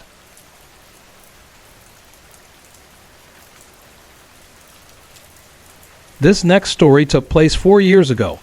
My uncle had taken on a contract in a remote town in Washington, near the Canadian border. When I arrived, I was supposed to meet someone who would take me to the worksite. I waited at the bus station until, finally, a man on a motorcycle approached. His stare was unnerving. "I'm here to pick you up," he said. I hesitated. "How do I know you're not a thief?" A smirk crept onto his face. "You got a call earlier, right?" That was me. Something in his tone unsettled me, but I had no choice. My colleague and I climbed onto his bike, and he took us through winding back roads to a secluded area. The people there seemed off, too quiet, too watchful, but we ignored it, focusing on the work ahead. After dinner, they led us to a cabin where we would sleep. My cot was right next to the window. That night, as I lay staring outside, an overwhelming dread washed over me. The darkness outside was thick, almost unnatural, pressing against the glass. Then I felt it. A cold hand resting on top of mine. Every muscle in my body froze. I couldn't breathe. I couldn't scream. Minutes passed, maybe hours, before I finally managed to drift into a restless sleep. The next morning at breakfast, I spotted an old man who seemed to be blind. Something in me wanted to ask him if he had reached for me in the night, but deep down I knew it wasn't him. The day passed, and we were taken to another worksite 2 hours away.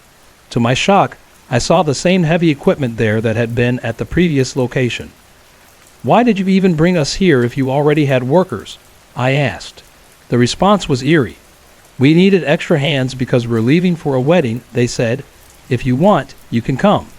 My colleague agreed, but something told me to stay behind. As night fell, I was alone. At 3:00 a.m., a loud knock echoed through my cabin. I sat up, my pulse pounding. There was no one else for miles. Who the hell was knocking? I hesitated, then glanced at the clock again. 3:00 a.m. The devil's hour. I didn't open the door. Instead, I crept to the window and peered outside. A woman stood there, dressed in white, holding a bowl filled with something dark, something red. She lifted her gaze, and though I couldn't see her eyes, I knew she was looking straight at me. My body locked in place. I barely made it through the night. When morning came, the old man brought me breakfast, and I told him everything. His face darkened. "Describe her," he said. When I did, he called for his daughters. "Tell me if she was one of them." I scanned their faces. "No," I whispered. "It wasn't any of them." The old man's expression turned grim. "Then you saw her." I didn't need to ask who. I already knew. Within hours, I was burning with fever, my body weakened by something unseen. They called for a priest, who performed prayers over me for 3 days before I finally regained my strength. I never finished the job. I went home, and the first thing I did was call my friend. "Leave," I told him. "Now."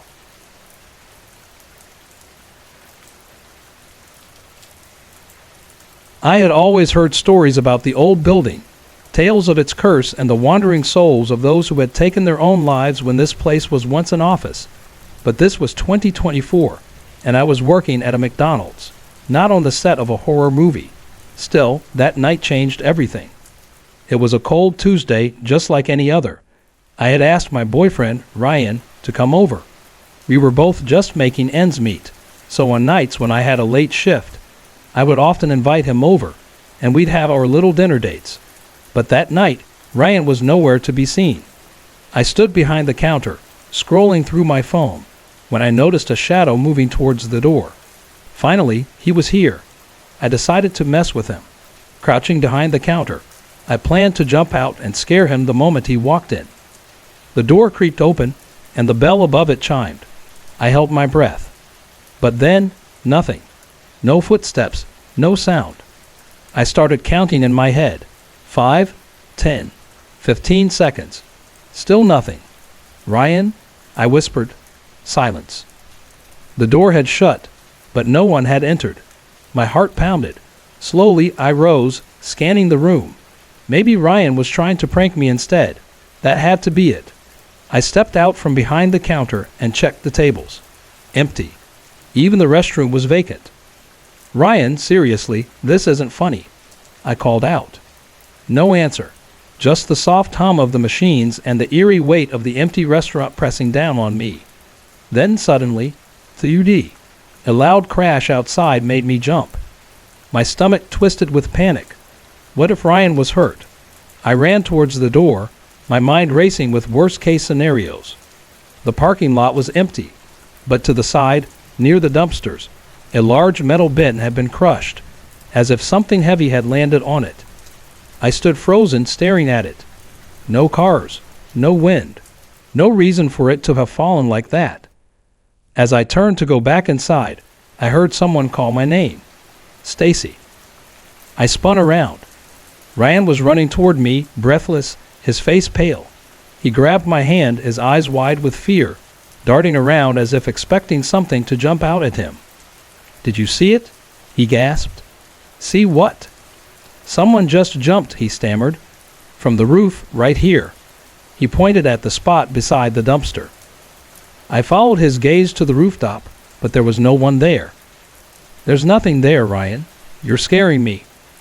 "I'm telling you, Stacy, someone jumped. They should be right here." His voice was shaky, but his fear was real. I looked back at the dented dumpster, then at him. I had heard the sound. I just didn't want to believe it. "Come on," I said, forcing my voice to stay calm. "Let's go inside." Just as we turned to leave, a shadow flickered across the restaurant window, as if someone was standing inside, watching us. I spun around. The parking lot was still empty. No one was there. Heart pounding, I yanked the door open and locked it behind us. It was just my imagination. It had to be. But then, Ryan's gaze drifted toward the kitchen. His face turned pale again. "Stacy," he whispered, "someone's still here." I frowned. "What are you talking about?" "I just saw someone walk into the kitchen." I felt a chill creep up my spine. No one else is working the night shift. I'm the only one here. His Adam's apple bobbed. "I swear I just saw someone." I turned toward the kitchen, dread pooling in my stomach. The door was slightly ajar, swaying like someone had just passed through. "Maybe it's some kid sneaking in," I muttered, trying to convince myself. They do that sometimes, trying to steal burgers or fries. But something felt off. The air was heavy, almost suffocating. Cautiously, I stepped into the kitchen. Empty. Ryan followed, just as confused. And then, the fryer suddenly roared to life, oil bubbling violently. I jumped back, heart hammering. "What the hell?" Ryan shouted. The fryer kept running, the oil popping as if someone had turned it on. But no one had. Then, clang. A cascade of kitchen utensils clattered to the floor, one after the other, like invisible hands were knocking them over. "Stacy, we need to get out of here," Ryan said, his voice shaking. He started backing away. I turned to shut off the fryer, but the buttons weren't responding. My fingers fumbled over them, but nothing worked. Then the lights flickered. My breath caught in my throat. In the brief moments of darkness, I saw it. A tall, shadowy figure stood in the doorway, watching us. The lights came back on, and it was gone. Ryan grabbed my arm. "Move." We ran. My hands were trembling so badly that I dropped the keys twice before unlocking the door. We bolted to Ryan's car, jumping in and speeding off. My pulse was still racing when I dared to look back through the rearview mirror. And that's when I saw it.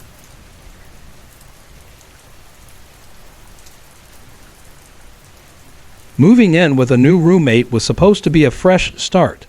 After a bad breakup and the lease on my old apartment ending, Megan's ad for a room seemed like a stroke of luck.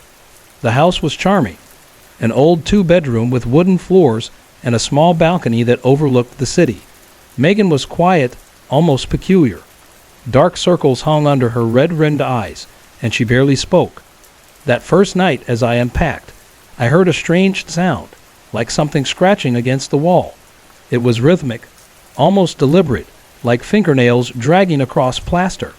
I pressed my ear to the wall. Silence. The next morning, over breakfast, I casually mentioned it. "Hey, do you ever hear odd noises at night? Like scratching?" Megan barely looked up from her tea. "Old building. There are always noises." Days passed, but the sound persisted. One evening, I noticed tiny holes in my bedroom wall, barely visible, but strategically placed, facing my bed and the bathroom. When I peeked through, I saw nothing but darkness. Unsettled, I taped over them with paper. The next morning, the paper was gone. The holes looked larger. A sick feeling crawled through me. Someone was watching. I confronted Megan directly. "Did you remove the papers I put over the holes in my wall?" She stared at me, the dim kitchen light reflecting in her eyes. "Why would I go into your room?" she asked. "Maybe you imagined taping them." That night, I couldn't sleep. Every creak in the house made my skin prickle. Around 2 a.m., the scratching returned, louder. This time, it wasn't just at the wall. It was moving, crawling. It reached my headboard. I whispered into the dark, "Who's there?" A faint, breathy laugh echoed back. The next day, I found my closet door ajar. Clothes I hadn't worn were missing. Hours later, they reappeared, neatly folded on my bed, reeking of damp earth and rotting meat. That night, I decided to stay out late, sitting in a cafe to distract myself. I opened my laptop, but the webcam light flickered. A message appeared on the screen. "Why don't you want me to see you?" My heart pounded. "Who are you?" I typed back. No response. I slammed the laptop shut and rushed home. Locking my bedroom door, I wedged a chair under the knob and tucked a kitchen knife under my pillow. I barely slept, waking up to fleeting glimpses of Megan standing near my bed, her shadow stretching in the dim glow from the streetlights outside. "Megan, what are you doing?" She tilted her head. "You were screaming. I wanted to check if you were okay." "I wasn't screaming. Please leave." She lingered before stepping out.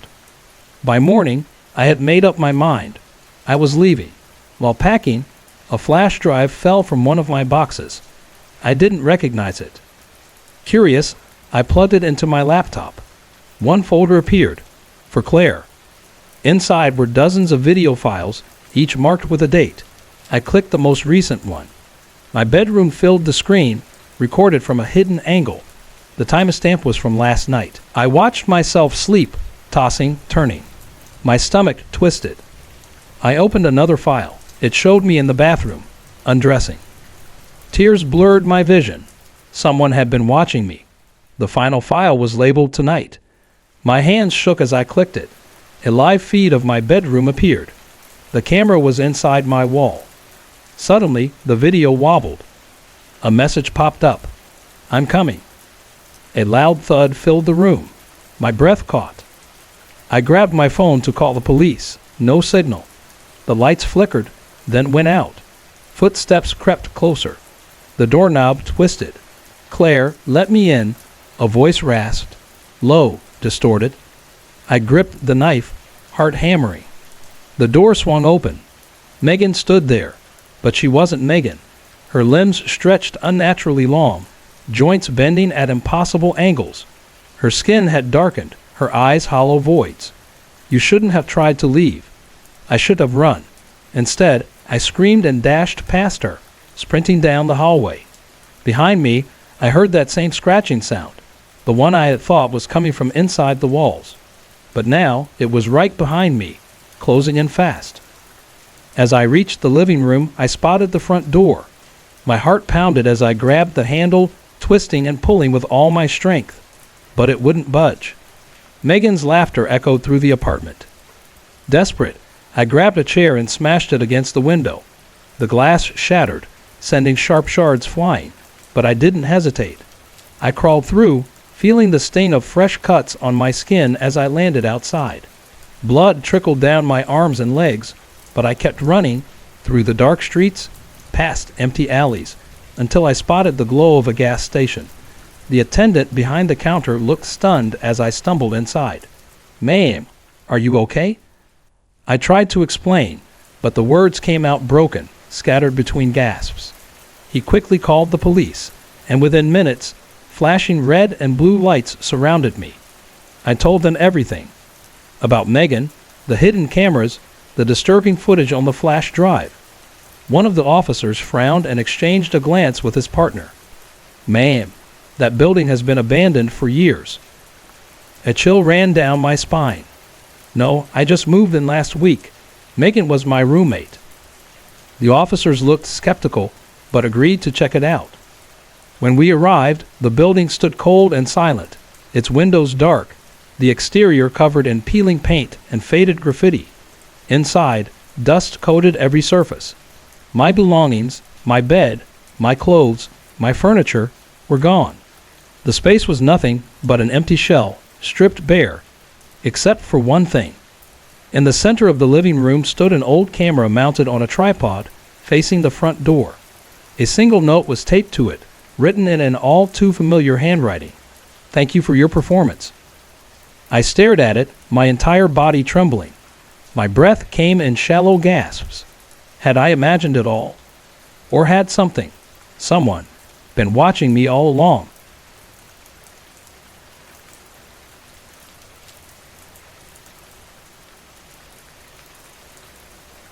It's terrifying how someone can be a part of your life for so long, woven into your happiest and most painful moments, only for you to realize they were never who you thought they were. Claudia and I weren't related by blood, but she was my sister in every way that mattered. I met her at a charity event 20 years ago, and from that moment on, she was there for everything. My wedding, the birth of my son, Jake, my divorce. When Mike left, she was the one who wiped my tears, picked up the shattered pieces of my life, and put them back together. Jake adored her. So when I had my hip surgery, I didn't hesitate to ask Claudia to move in with us. I trusted her completely. She cooked, cleaned, and took care of Jake like he was her own. She was my rock, always smiling, always dependable. Until the cracks started to show. It began with little things, small, insignificant details I brushed off.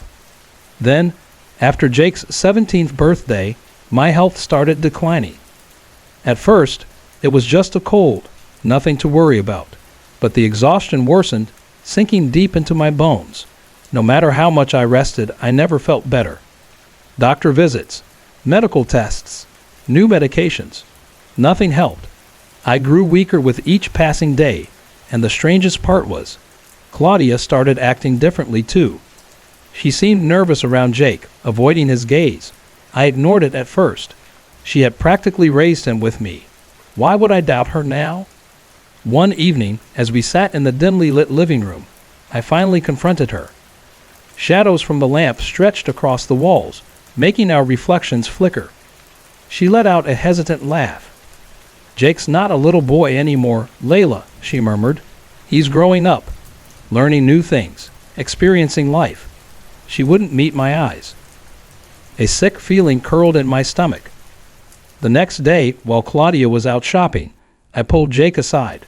The house was eerily quiet, the air heavy with something unspoken. "Jake," I said, my voice unsteady, "what is Claudia to you?" His eyes flickered with confusion before narrowing in anger. "She's family," he snapped. "Mom, what are you trying to say?" There was a sharp edge to his voice, something I had never heard before.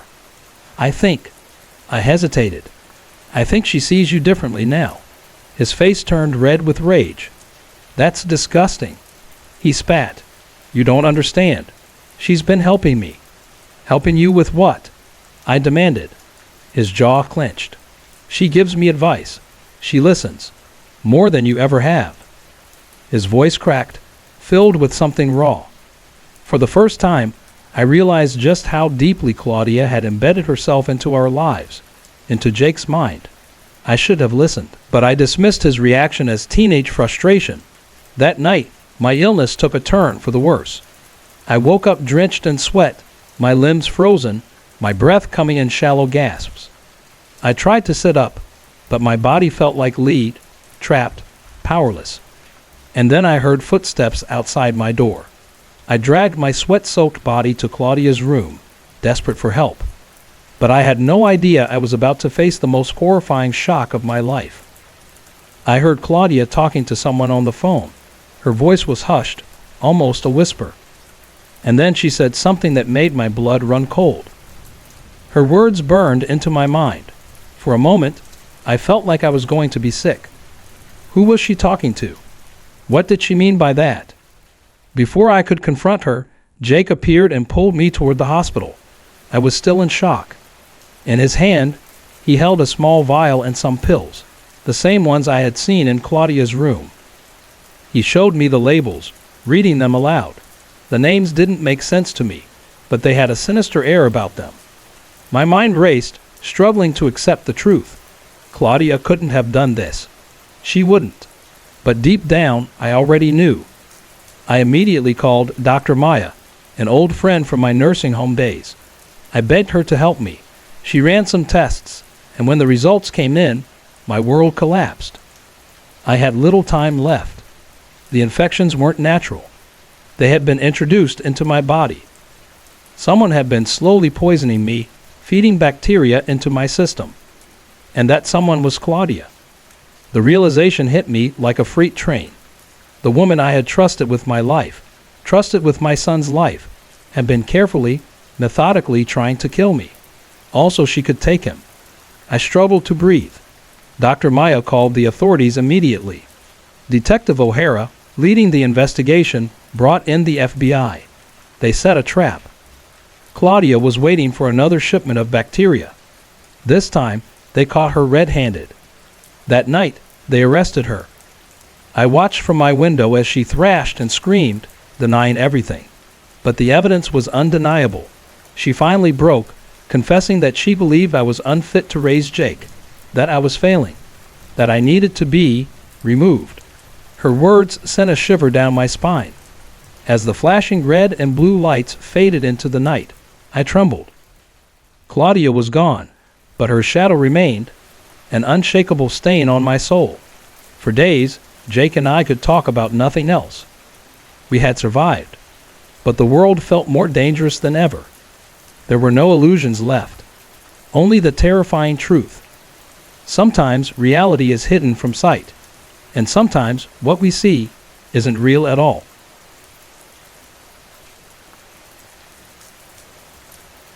Moving to a new apartment in the city felt like a fresh start.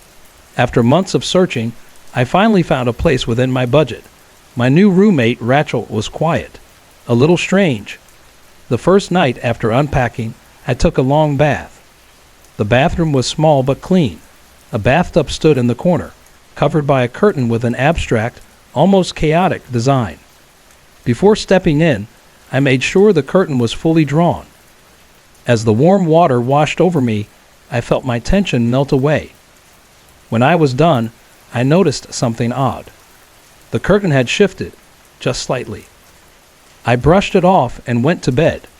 The next morning, as I walked toward the kitchen, I froze. Wet footprints trailed from the bathroom to Rachel's room. They were small, about the size of my own. But I hadn't been in the bathroom since last night. "Hey, Rachel, were you up late last night?" She looked up, puzzled. "No, I went to bed early." "Why?" I hesitated. Never mind. Must have been my imagination. But the strange incidents continued. First, my toothbrush disappeared. I later found it in my room. When I used it, it had an odd, musty taste. Then, one evening, I saw something chilling. The shower was running. Steam seeped from under the bathroom door. I knocked softly. "Rachel, are you in there?" Silence. I slowly pushed the door open. The bathroom was empty. The mirror, fogged with condensation, was covered in words. My name written over and over. My heart pounded.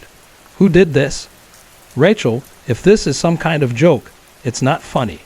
She startled me by appearing behind me. "What are you talking about?" she asked, confused. I pointed at the mirror. She frowned. "I don't see anything." I blinked. When I turned back, the writing had vanished. Sleep became impossible. Every sound in the apartment made my skin crawl. Then, one night, I heard whispering. I strained to listen, slipping out of bed. The voice led me to the bathroom. The door was slightly ajar, light spilling out. Peering inside, I saw Rachel standing in front of the mirror. She traced circles onto the glass with her fingers. What was she doing? Rachel? She didn't turn around. She murmured, "She doesn't see. She doesn't know." A chill ran down my spine. What? Doesn't she know? Rachel's head tilted slightly. Then she turned. Her eyes were wide, her pupils dilated, and she smiled, a stretched, unnatural grin. You've been awake too long. I stepped back. I couldn't sleep. She moved closer. You should rest. Tomorrow is a big day. I ran to my room and locked the door. I had to find out what was happening. And the next time Rachel wasn't home, I was going to search her room. I decided to search Rachel's room while she was out. It was small and tidy, with a dresser and several mirrors hanging on the walls. But as soon as I opened her closet, my missing belongings tumbled out. Clothes, towels, even my hairbrush. Everything was arranged meticulously, as if carefully curated. Behind the neatly stacked items, I spotted a notebook. As I flipped through it, a chill ran down my spine. My name was scribbled repeatedly across the pages, accompanied by small sketches of me, some detailed, some distorted. Then, I heard a sound behind me, looking for something. I turned abruptly, clutching the notebook against my chest. Why do you have my things? I demanded. Rachel tilted her head, her eyes gleaming unnaturally. I just borrowed them for a little while. You have such exquisite taste. I tried to keep my voice steady. This isn't normal, Rachel. You went into my room without my permission. She took a step closer, her expression unreadable. We're roommates. We share things. I backed toward the door. I think I need to find a new place. Her smile faded. You can't leave. Not yet. Not when we're so close. That was enough. I shoved past her, rushed into my room, and grabbed my phone. My hands were shaking as I dialed 911. But before the call could connect, the line went dead. No signal. From the hallway, Rachel's voice echoed, her laughter distorted and hollow.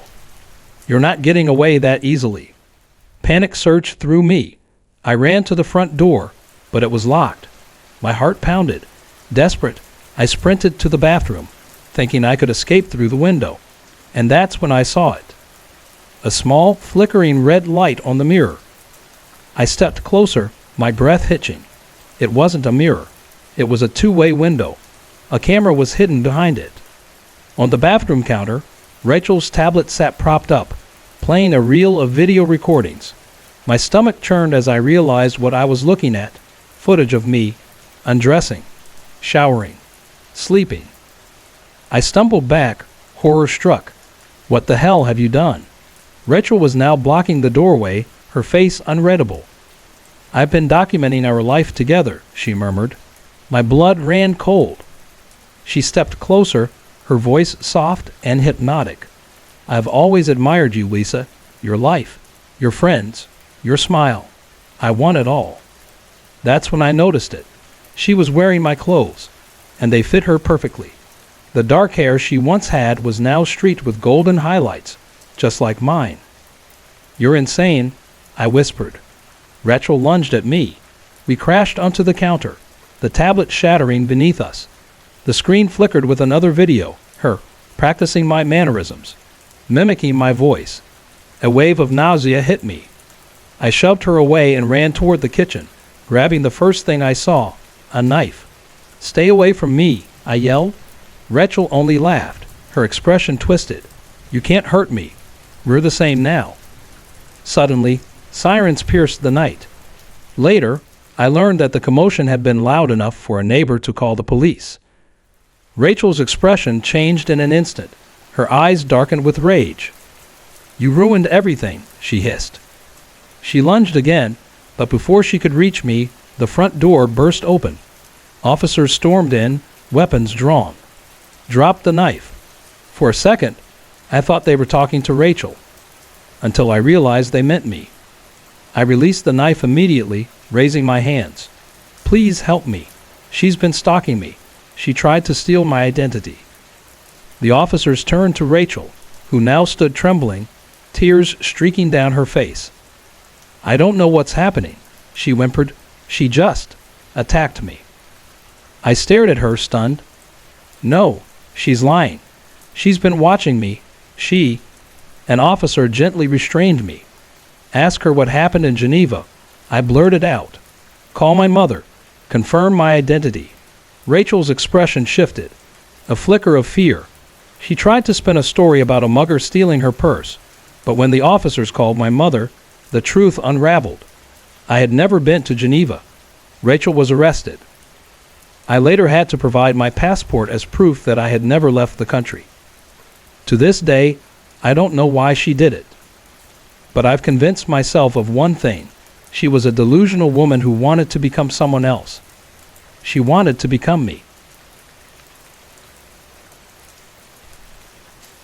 This happened in the early 1980s, a time when life was simpler, yet the darkness felt deeper. My uncle, an avid outdoorsman, loved hunting and fishing. He was always traveling, exploring the most remote corners of the country.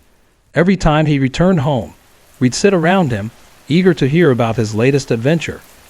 One particular night, he told us about 3 young men who worked at a factory in a small town in Montana. They were close friends, spending their days working side by side and their evenings dreaming of something bigger. One day, their co-worker, Henry, invited them to his sister's wedding in a rural town near the state border. Excited by the idea of a road trip, they agreed and took a week off from work. The wedding was beautiful, the hospitality warm, and the food abundant.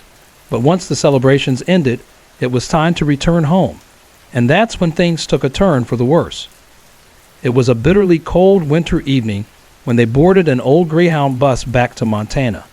The bus rumbled through desolate highways, the sky turning an inky black. Hours passed, and as they neared home, disaster struck.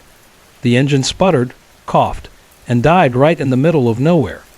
The driver, cursing under his breath, announced that the next bus wouldn't arrive until dawn. Stranded, the bus stop was nothing more than a weathered wooden bench under a flickering streetlight. There was no shelter, no buildings, just an empty road stretching into the unknown. Hunger gnawed at their stomachs, so they decided to walk to a nearby diner a local had mentioned, just a few miles down an old dirt road. That was their first mistake. The road was lifeless, swallowed by an eerie silence. Their footsteps crunched against the frozen ground, their breath visible in the frigid air. The deeper they walked, the more unsettling it became. There were no houses, no passing cars, only the skeletal silhouettes of trees looming in the darkness. Then came the whispers, soft at first, like the wind carrying distant voices. But as they ventured further, the whispers turned into hushed giggles, the sound of bare feet skimming across the frozen earth. The 3 friends exchanged uneasy glances, but dismissed it as exhaustion playing tricks on them. That was their second mistake. Then they saw her. A woman in a tattered white dress stood just ahead, her back turned to them. Her long, tangled hair swayed slightly, though there was no wind. One of them hesitated before calling out, asking if she needed help. She turned. Her face was wrong. No eyes, just deep, hollow sockets staring into nothingness.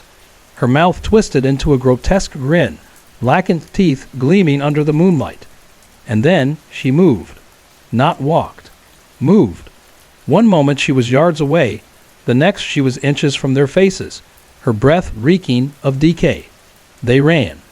Branches tore at their clothes, adrenaline surging through their veins.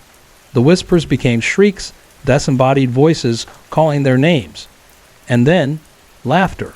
A deep, guttural laughter that echoed all around them. When they finally reached the bus stop, gasping for air, the bus was there, running, waiting, as if it had never broken down. They never spoke of that night again. The next morning, a sheriff found them passed out on the bus stop bench, pale and trembling. The bus driver, gone. No records of a breakdown, no sign of anyone else being there. But on the road they had walked, deep in the frost-covered dirt, were footprints that didn't belong to any of them. Small, barefoot, and facing the wrong way. The 3 friends continued walking down the lonely, winding path. The road had now split into 2, one veering right and the other left. They hesitated, unsure which direction would lead them to the small town where they could find food and shelter for the night. "It has to be the left," Ethan said, glancing at the barely visible trail. "Looks shorter." "Yeah, But that's what makes it sketchy, Luke muttered, shifting the wooden stick in his hand, a makeshift weapon against any wild animals they might encounter. They had been warned about coyotes and mountain lions in these parts. Still, hunger pressed on them. It had been hours since their bus broke down, and their energy was fading fast. Reluctantly, they took the left path, their breath visible in the cold night air. The deeper they walked, the more suffocating the silence became. The only sound was the crunch of dry leaves under their boots. After what felt like an eternity, they spotted dim, flickering lights ahead. A cluster of old houses stood in the distance, their yellow glow barely breaking through the fog. Finally, James exhaled in relief. Took us long enough. As they got closer, an uneasy feeling settled over them. The houses were old, too old. Their wooden walls were worn down, the windows darkened with grime. The entire place felt abandoned except for the faint movement of shadows inside. Sitting outside one of the houses was an old man, wrapped in a tattered brown shawl. He was perched on a rickety chair beside a small fire, a rusty lantern swaying beside him. His face was obscured by the shadows, but his piercing eyes reflected the flames. Ethan stepped forward. "Hey, sir, is there anywhere we can get some food around here?" The old man didn't respond. He simply raised a long, bony finger and pointed toward the cluster of buildings deeper in the settlement. James hesitated. Something about this doesn't feel right. "Dude, we're starving," Luke whispered. "Let's just get food and go." With no other choice, they followed the old man's direction. The closer they got, the more unsettling the town became. Every single house had the same eerie lantern light flickering inside. Not a single window revealed a person, just shadows shifting behind curtains. Then they saw it, a small diner at the end of the road.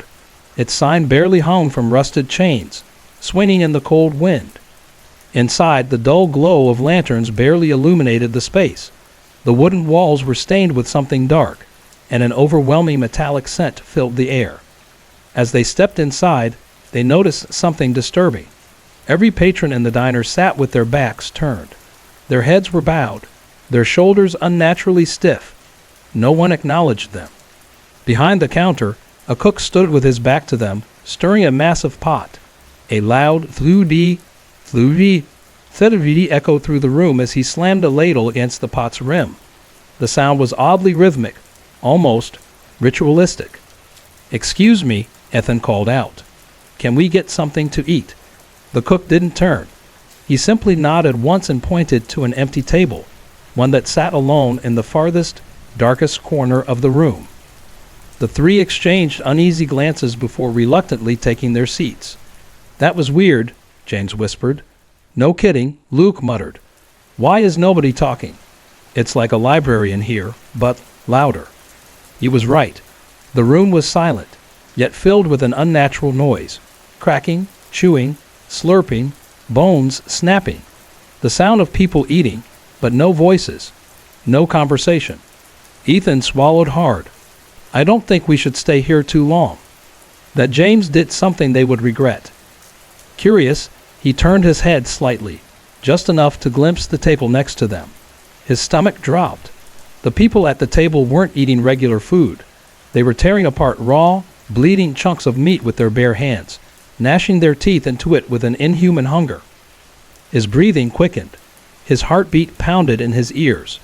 And then, one of them turned to look at him. What James saw was not human. The road stretched endlessly into the night, flanked by towering pine trees that whispered with the wind. Ethan, Mark, and Daniel had been walking for what felt like hours. Their car had broken down miles back, and with no cell reception, they had no choice but to continue on foot. It was nearly midnight when they stumbled upon a fork in the road. One path veered right, the other left, both disappearing into the suffocating darkness. "Which way?"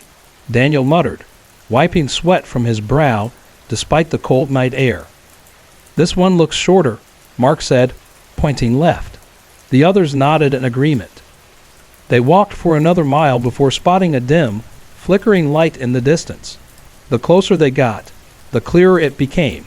A cluster of old buildings, barely standing, with red lanterns swaying in the cold breeze. Finally, Ethan exhaled. Maybe we can find food and directions. As they entered the settlement, an eerie stillness settled over them. The houses were ancient, their wooden walls rotting and warped. The air smelled of damp earth and something else, something metallic, like rust or blood. An old man sat outside one of the buildings, hunched over a fire. He wore a thick brown coat, his face hidden beneath the shadows of his wide-brimmed hat. A red lantern dangled from his hand, casting long, sinister shadows across his wrinkled features. Ethan stepped forward. "Excuse me, sir. Is there a place here where we can eat?" The man didn't speak. He just stared. A long, heavy silence followed. Then, without a word, the old man lifted a bony finger and pointed toward a small diner at the end of the road. The neon sign above the entrance flickered erratically, EATS, though some letters had long since burned out. "All right," Daniel said uneasily. "Guess we're eating here." Inside the diner, the air was thick with the smell of boiling meat and something foul, like rotting flesh.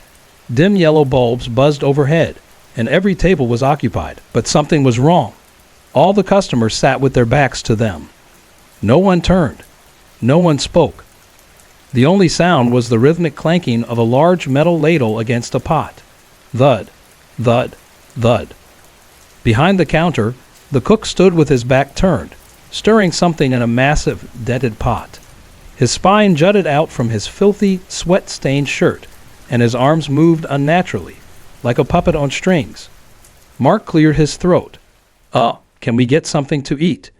The cook paused for just a moment, then slowly tilted his head, not enough to be seen, just enough to acknowledge their presence.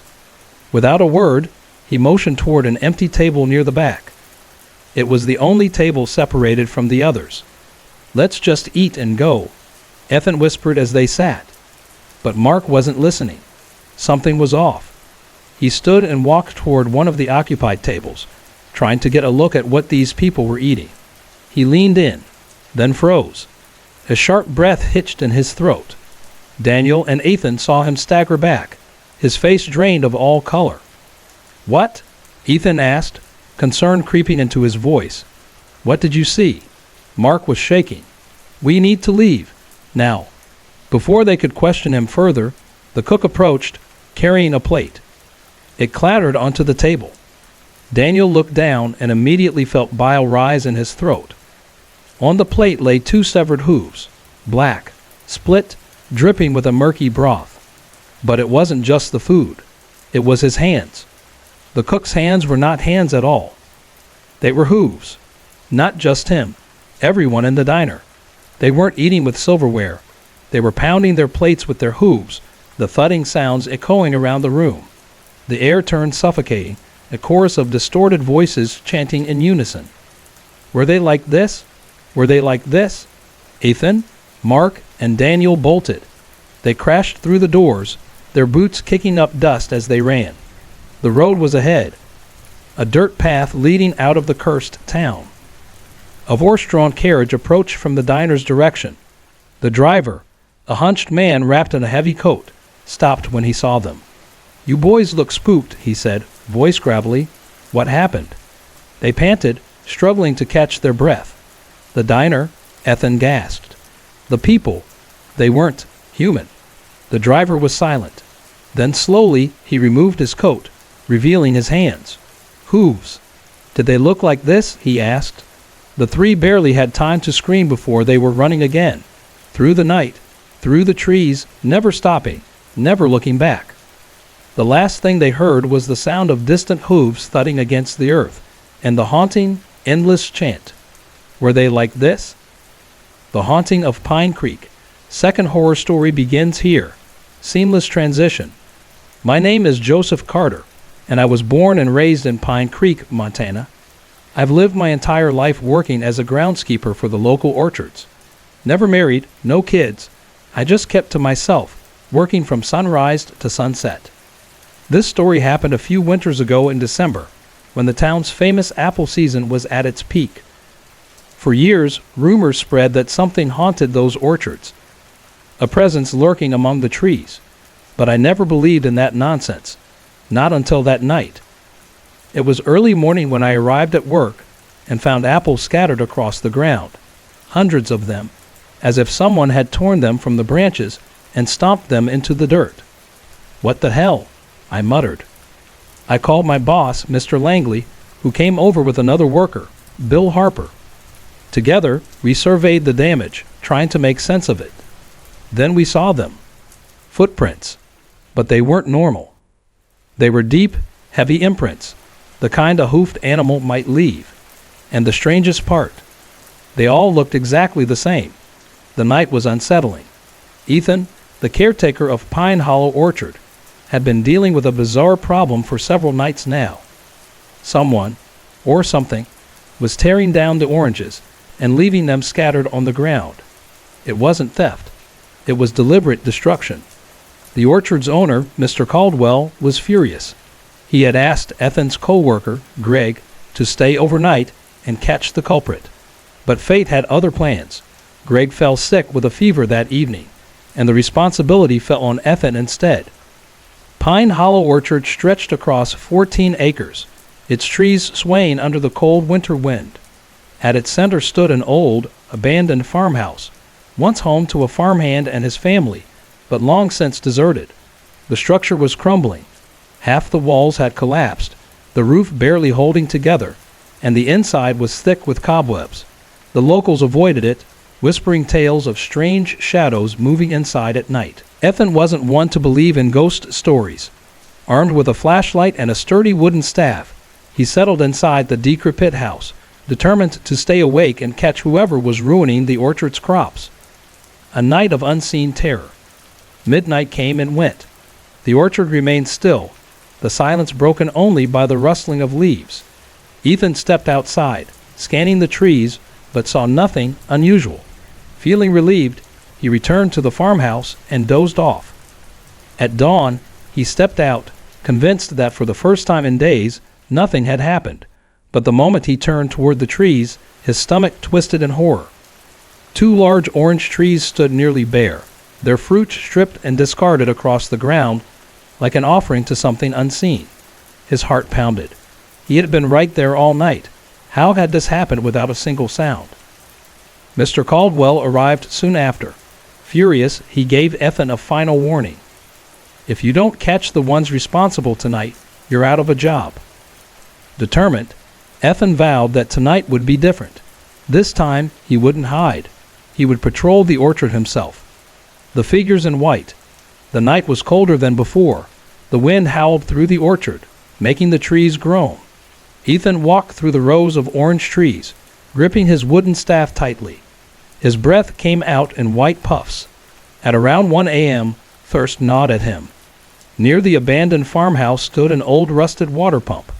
As he made his way toward it, his flashlight flickered, and then he saw them. 5 figures stood in the darkness, dressed in flowing white robes, their backs turned to him. Ethan's blood turned to ice. The men, or whatever they were gathered near a large tree, their heads slightly tilted, as if whispering to each other in silence. Then, without warning, they lunged at the tree, tearing down the oranges with unnatural speed, their movements eerily synchronized. There was no sound. Ethan's pulse thundered in his ears. His grip tightened around the staff. If these were the vandals, he had to confront them. Taking a deep breath, he stepped forward and shouted. The figures froze. Slowly, they turned toward him.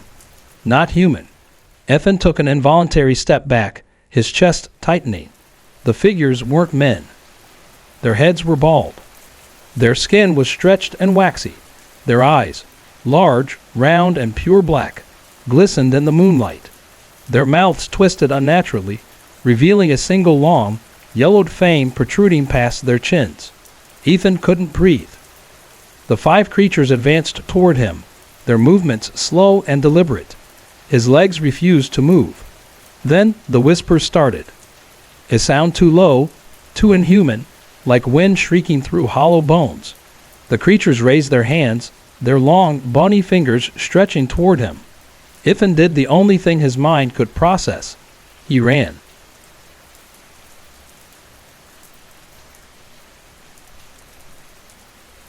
My family owned a remote cabin in Oregon, and we often took trips there. But this time I was going alone.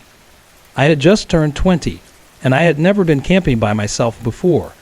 I figured setting up camp near the cabin would be a great idea, close enough to shelter if anything went wrong. I drove for about an hour before reaching the trail, then hiked another 30 minutes until I arrived at the old, abandoned cabin where I planned to set up camp. But the moment I saw it, a strange unease settled over me. One of the windows was completely missing, not broken, but entirely gone. There wasn't even glass on the ground, as if someone had carefully removed it. It was unexpected, but I hadn't planned on going inside anyway. Still, I had brought a small pistol for safety, and something about the situation felt off. Curiosity got the best of me. I cautiously stepped onto the rotting wooden porch and reached for the door, only to find it unlocked. Not just unlocked, but slightly ajar. My stomach tightened as I nudged it open. The inside was eerily silent, save for the occasional drip of water from the leaky ceiling. Someone had definitely been here recently. Muddy footprints trailed across the warped floorboards, and a few valuable-looking items were missing. I wasn't sure what to make of it, but I told myself it was probably just some local kids messing around. Not wanting to linger, I headed out to find a flat clearing to set up my tent. It started raining as I worked, and since I was inexperienced, setting up camp took hours. By the time I finished, I was drenched. I found a fallen log under a tree, sat down, and started eating my packed food. That's when I heard it. A voice, low, muttering, coming from behind me. I turned sharply and saw a man walking toward the cabin. He was completely soaked and didn't seem to notice me at all, but the way he was talking was wrong. His words didn't make sense, like a fragmented, half-heard conversation. Then, just as suddenly as he had appeared, he vanished into the darkness. I sat frozen, heart hammering. After an hour of debating with myself, I decided to check the cabin from a distance, to see if the man had gone inside. But when I got close, it looked empty. No lights, no movement. Shaken but exhausted, I returned to my camp. As night fell, I used my fire kit to start a small campfire. The rain made it difficult, but once the fire took, I finally started to relax. Until I heard the footsteps, coming from the direction of the cabin. I tensed, peering into the darkness beyond the fire's glow. The footsteps were slow but deliberate, crunching through the wet leaves. Then, a figure emerged from the trees. It was him, the same soaking wet man from before. He stared at me. I couldn't see his face clearly, but I could feel his eyes locked onto me. The firelight flickered against the rain, making his expression unreadable. I swallowed hard and forced my voice steady. "Hey, what do you want?" I shouted, hoping he'd get scared and leave. But he didn't move. He just stood there, 10 feet away, dripping wet, unblinking. A surge of panic shot through me. Why was he just standing there? Then, a footstep. Not from him. From behind me. I didn't think. I just ran. I tore through the forest, slipping on wet leaves, half blinded by the rain. I didn't stop until my legs gave out, collapsing onto the muddy trail. I wasn't sure if they had chased me, but with the howling wind and heavy rain, I couldn't hear a damn thing. Somehow, I managed to reach my car. Hands shaking, I fumbled for my phone and called 911 the moment I got a signal. In the following days, a team was sent to investigate. My entire campsite was gone. Only a few pieces of discarded camping gear remained, but inside the cabin, they found 3 sets of muddy footprints. The realization made my blood run cold. There were 3 of them. I had only seen one. The police wrote it off as a robbery since they hadn't actually attacked me. But to this day, I can't shake the question. What would have happened if I had stayed?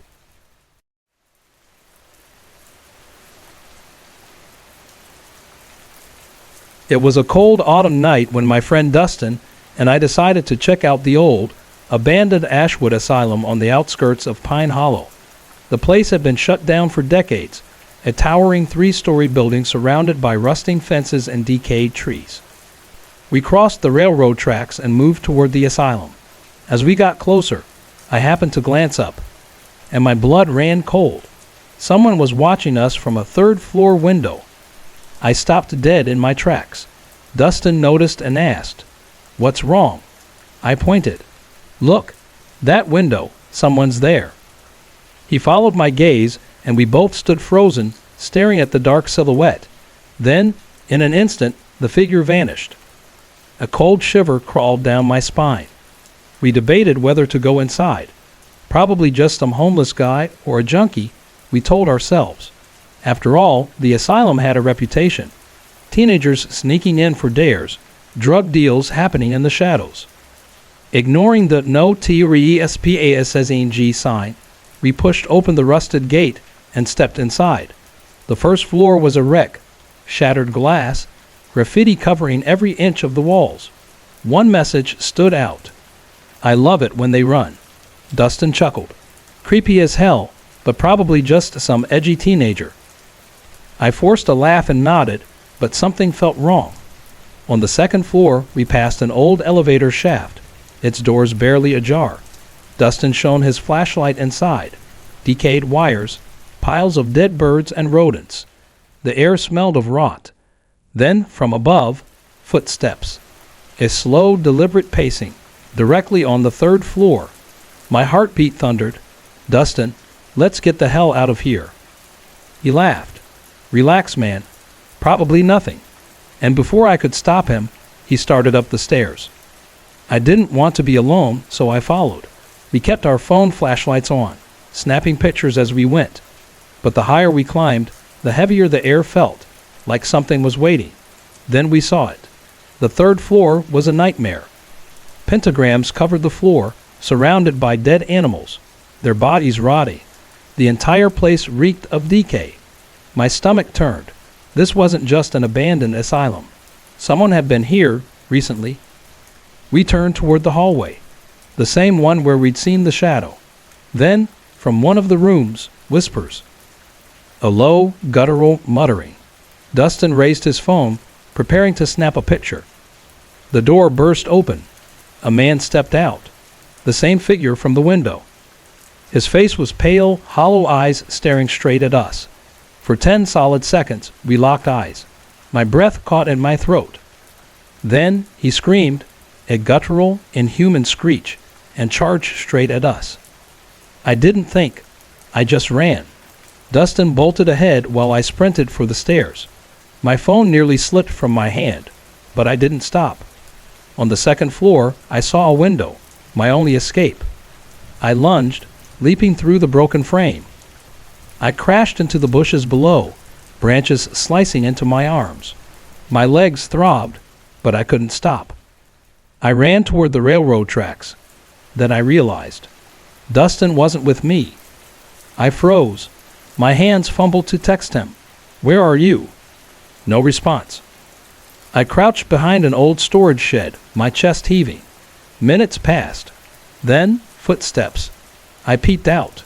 Dustin was running for his life. And he wasn't alone. 2 figures were chasing him. For a moment, I couldn't breathe. Then Dustin's voice shattered the silence. "Run!" His sheer terror jolted me into action. I turned and sprinted toward the railroad tracks, not daring to look back. We didn't stop until we reached the far side, diving into the brush. I peered out. The 2 men stood at the asylum's entrance, watching. Then, without a word, they turned and disappeared inside. Dustin and I fled to the nearest 24-hour diner. We collapsed into a booth, panting. A waitress approached, but we barely managed to order. As we caught our breath, I asked, "What the hell happened back there?" Dustin's face was still drained of color. He told me that after I jumped, he ran down the stairs and hid behind some crates near the elevator. Then he heard them. 2 voices. They were looking for us. Then my phone buzzed with the text I had sent, and they heard it. They turned. They saw him, and they chased. Whatever those men were planning, we didn't wait to find out. We never went back to Ashwood Asylum, and we never will.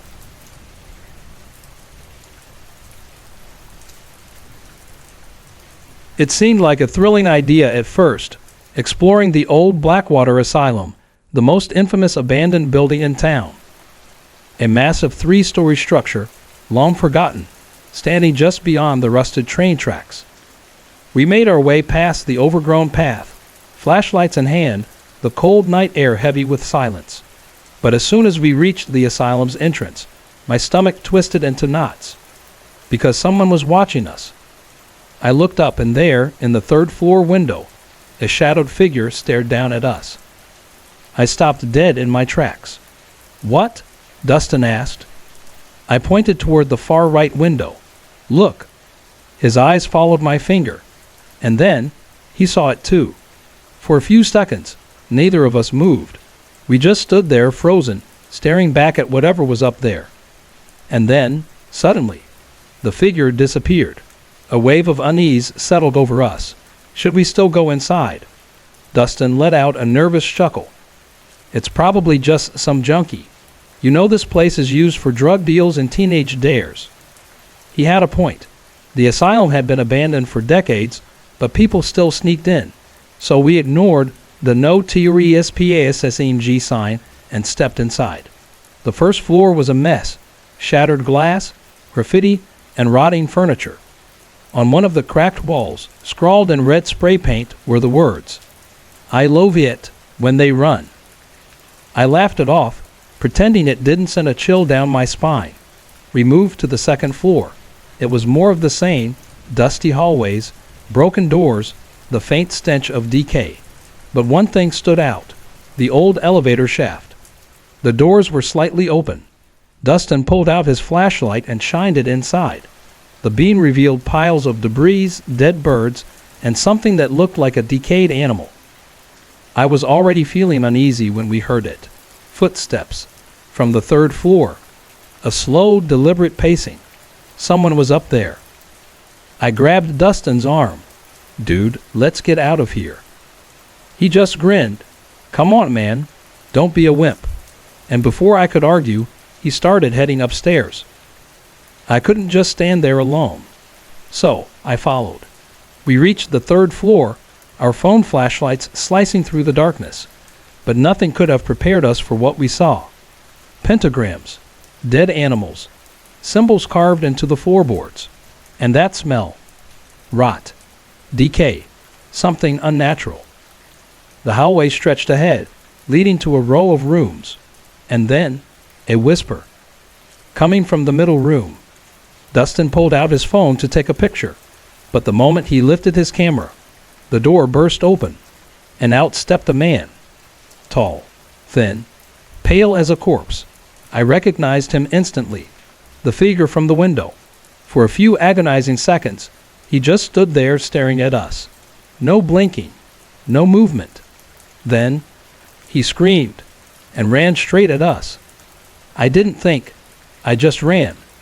My feet pounded against the floor as I sprinted toward the stairs. Behind me, Dustin was gasping for breath. The man was right on our heels. I reached the 2nd floor landing and nearly tripped. My phone slipped from my grip, almost falling into the elevator shaft, but I caught it just in time. I didn't stop. I kept running. And then, I realized something terrifying. Dustin wasn't with me. I spun around. He was gone. "Dustin?" I yelled. No answer. Then, a blood-curdling scream. Not mine. His. I hesitated. Should I go back for him? My body screamed at me to run. Then he appeared. Dustin. Running. Terrified. "Go!" he screamed. I turned and bolted. We didn't stop until we reached the train tracks. Gasping for breath, hearts pounding. I risked a glance back.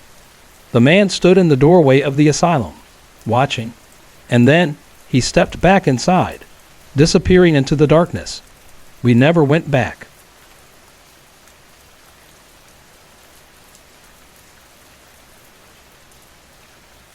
My name is Zachary Wells, and I live in Silver Springs, a quiet little town surrounded by endless pine forests. If you've ever driven through these forgotten American backroads, you know the kind. The ones where streetlights flicker, and every house has a history. My father was a police officer, a tough, no-nonsense kind of man. But he passed away years ago, leaving behind a house that never quite felt the same. After his death, family tensions rose, and my Uncle Raymond, once a close father figure, distanced himself from us. Then came that night. It was my cousin Matthew's wedding, but I couldn't attend. A car accident had left me with stitches along my ribs, and the doctor warned me not to overexert myself. So while the rest of my family celebrated, I was left alone in the house, a house that had never felt lonelier. At first, everything seemed fine. I settled in, flipping through TV channels to keep myself distracted. But then, the noises start. At first, it was faint, a soft shuffling sound coming from the guest bedroom down the hall. I turned down the TV, straining my ears. Silence. Maybe it was just the house settling. But then, minutes later, I heard it again. This time, it was clearer. Footsteps. Slow. Deliberate. My stomach twisted. I grabbed my phone and called my mother, keeping my voice calm. "Hey, could you come home early? I don't feel great being here alone." She sighed. "Sweetheart, I'll send Ryan over." Ryan, my younger brother, was 16, barely company, but at least I wouldn't be alone. I hung up and tried to shake off the unease, but then something happened that made my blood run cold. A glass shattered in the kitchen. My breath hitched. I forced myself up, stepping cautiously toward the kitchen doorway. The floorboards creaked beneath me. My eyes darted around, and then I saw it. The glass lay in shards on the floor, but there was no one there. The room was still, except for the faint sway of the curtains from the night breeze. My chest tightened. This wasn't just my imagination. Then, from the living room, I heard it. A voice. "Zachary." I froze.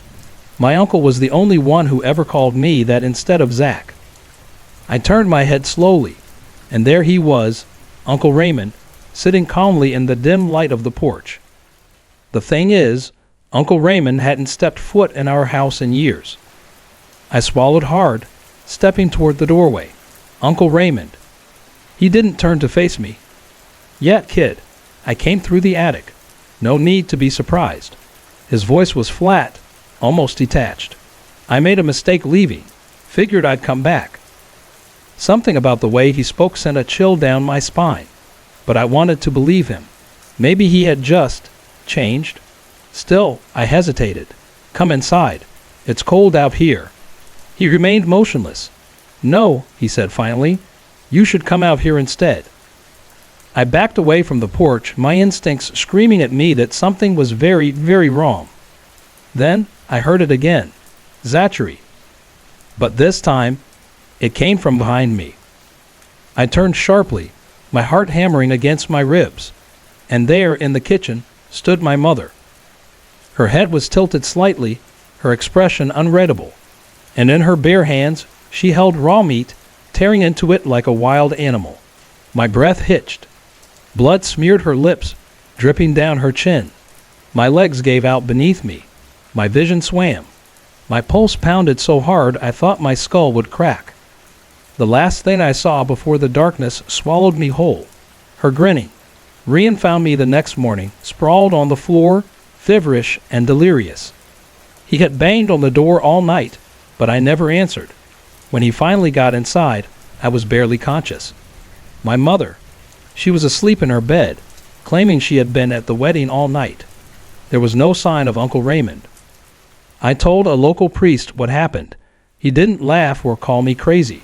Instead, he placed a small silver cross in my hand and murmured something in Latin. "Keep this on you," he said, his voice grave, "and whatever you do, don't answer when it calls your name."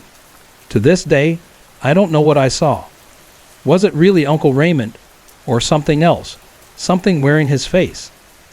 I never heard from him again. No calls, no visits. It was as if he had been erased from existence. And my mother, she still refuses to talk about that night. But every so often, when I wake in the dead of night, I swear I can hear it. A voice, from the hallway, calling my name.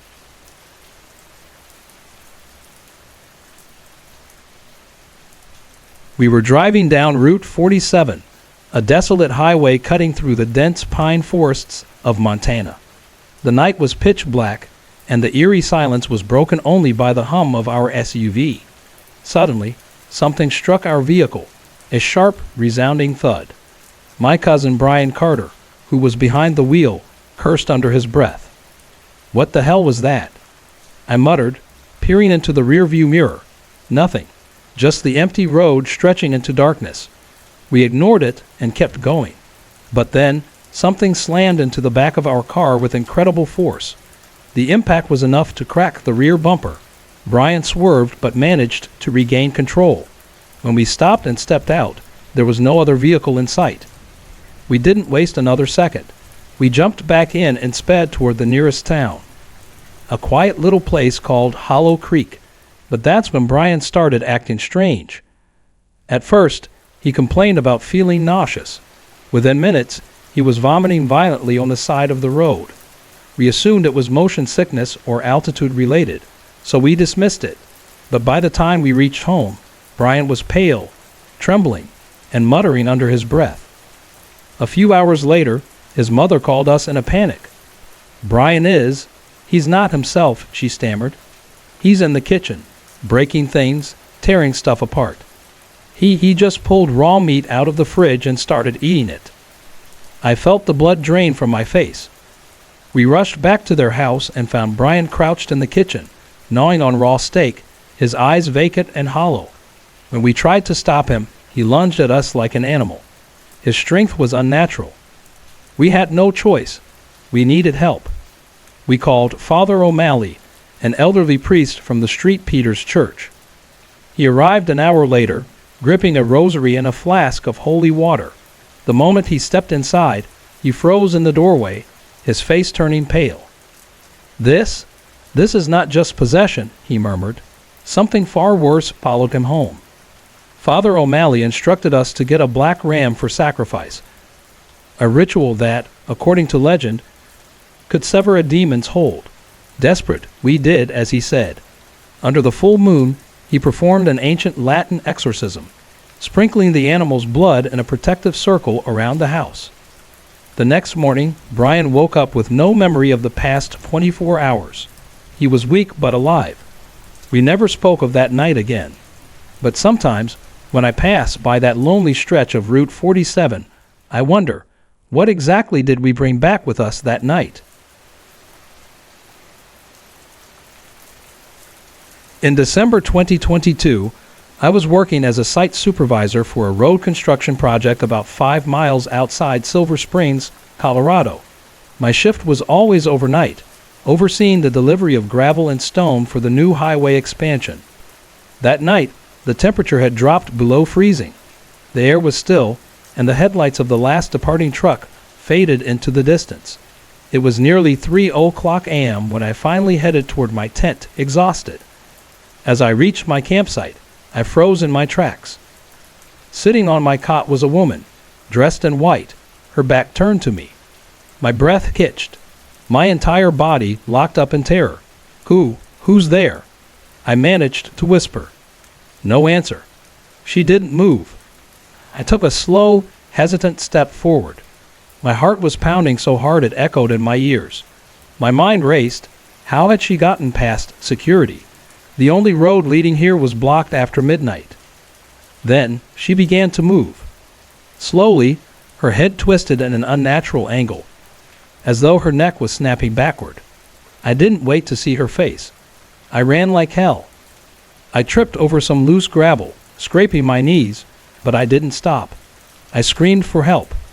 The night watchman, hearing my cries, rushed over with a flashlight. When I tried to explain, he simply shook his head. "There's no one here," he said. "You were probably half asleep." But I knew what I saw. The next morning, I confided in one of the older workers, an old man named Raymond.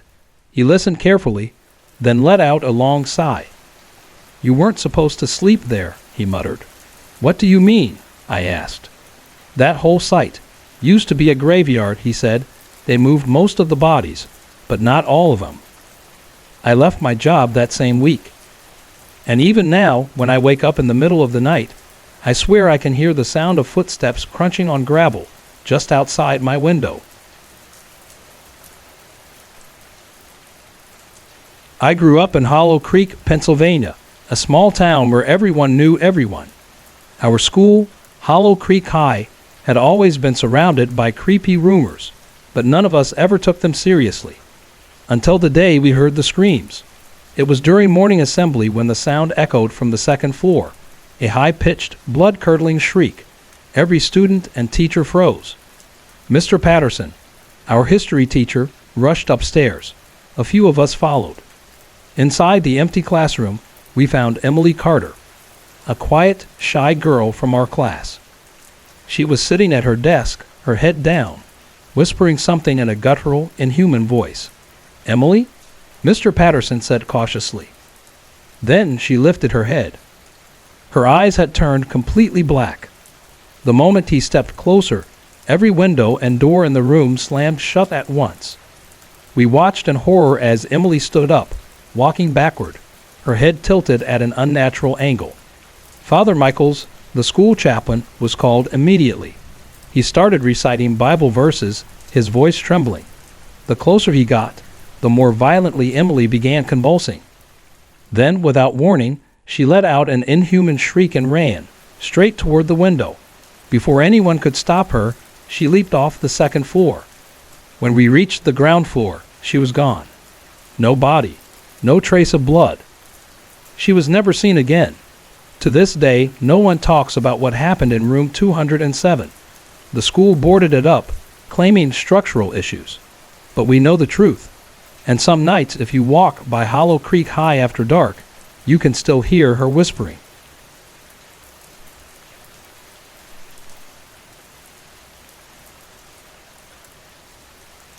Ethan pulled the blanket tighter around himself.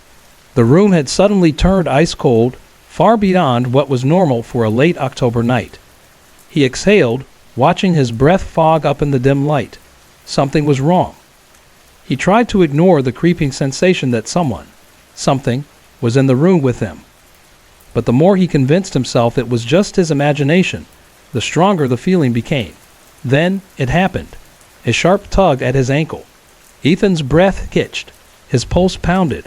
Something was pulling his foot. His hand shot to the bedside lamp, flicking it on instantly. The room was empty. Nothing was there. But the uneasy silence, the overwhelming sense of being watched, remained. He tried to shake it off, whispering to himself, "It's all in your head." But when he lay back down, the moment he closed his eyes, it started again. A whisper. Not in English, not in any language he could recognize. And then, a hot breath on his neck. A searing pain stabbed through his skull. His head throbbed as though someone had just driven an ice pick through his temple.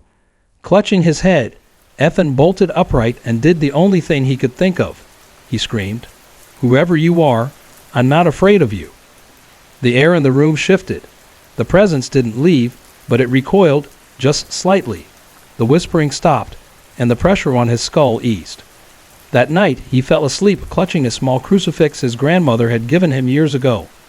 And after that night, it never happened again. Alex had been working in New York City for nearly 6 years now, managing overnight shifts at a high-rise downtown. The city never slept, but even the brightest lights of Manhattan couldn't keep the shadows at bay. The incident happened in December 2014. It was freezing, the wind howling outside the towering office building. Alex had the 2 a.m. break shift, meaning he could nap for an hour in one of the empty offices on the 5th floor. The building had 25 floors, but at night it was practically a ghost town. As usual, he informed his coworker, locked the office door behind him, and collapsed onto the couch. He switched off the lights and let exhaustion take over. 15 minutes later, the walls began to vibrate. At first, he thought it was construction work, until he realized it wasn't the walls. Something was breathing in the dark. His stomach twisted into knots. Every fiber in his being screamed at him to turn on the light. But when he tried to move, his body wouldn't respond. Then, a sound. A laugh. Not loud. Not human, just a soft, chilling chuckle, so close it felt like it was coming from inside his own head. Panic surged through him as his eyes darted across the pitch-black room. And then he saw it. A shadow crawling along the wall, its form stretching and distorting unnaturally. The thing wasn't walking, it was climbing. And then, at the very top of the ceiling, it stopped. It turned and smiled. That was all Alex needed. He wrenched himself free of whatever force had held him down, lunged for the door, and bolted.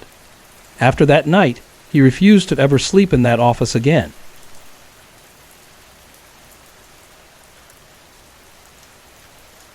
My name is Daniel Carter, and I work as a postal courier for a small town just outside Boston, Massachusetts. Every day, I drive 45 miles back and forth between my home and the Central Post office in town. It was December 9, 2023, a cold and foggy morning. My younger brother, Nathan, who also worked in the Postal Service, had the day off, but I still had my usual shift. That day, the mail load was unusually heavy. I was running late, so I decided to take an old back road to save time.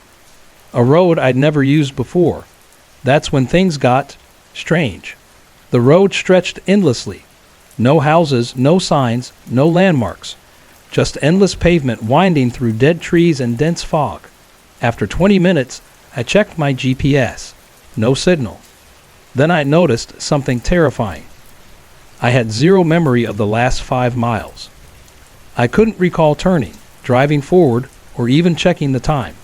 It was as if part of my mind had blacked out. My hands tightened on the steering wheel. Then I saw it. A woman standing in the middle of the road. She was dressed in a tattered white nightgown, her hair damp and tangled. She wasn't moving, just standing there, watching me. I slammed the brakes. My truck skidded to a stop, tires screeching against the asphalt. But when I looked again, she was gone. That's when the air inside the truck dropped to freezing. My breath came out in visible puffs. And then, from the back seat, a whisper. It wasn't English. It wasn't anything human. I didn't wait. I floored the gas pedal, tearing down the road at full speed. The moment I reached the main highway, my GPS flickered back on. But when I checked the map, that back road didn't exist. I never used that route again. And I pray to God I never see that woman again. The long shift at work had drained every ounce of energy from Ethan. It was December, and by the time he clocked out at 6:30 p.m., darkness had already swallowed the roads. He owned an old motorcycle, battered and unreliable, with a weak headlight that barely illuminated the misty, rain-slicked pavement. But he had no choice. He needed to get home. As he rode down the nearly deserted stretch of road leading out of Pine Hollow, he noticed a man standing near the side, partially illuminated by the dim glow of flickering street lamp.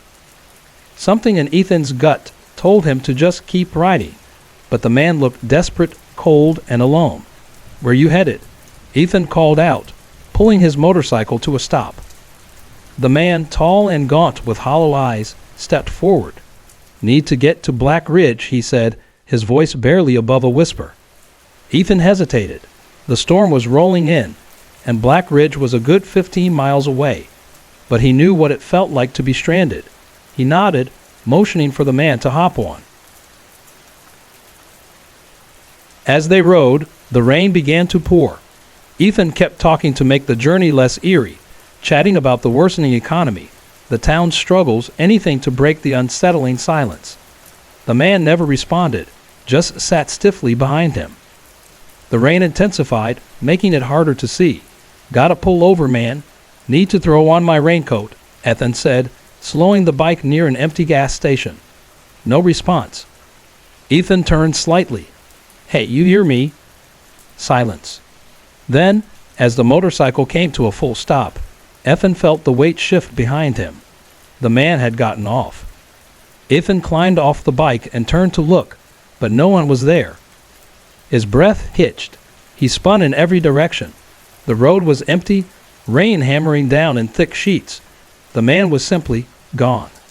Heart pounding, Ethan yanked his raincoat from his bag and quickly got back on the bike.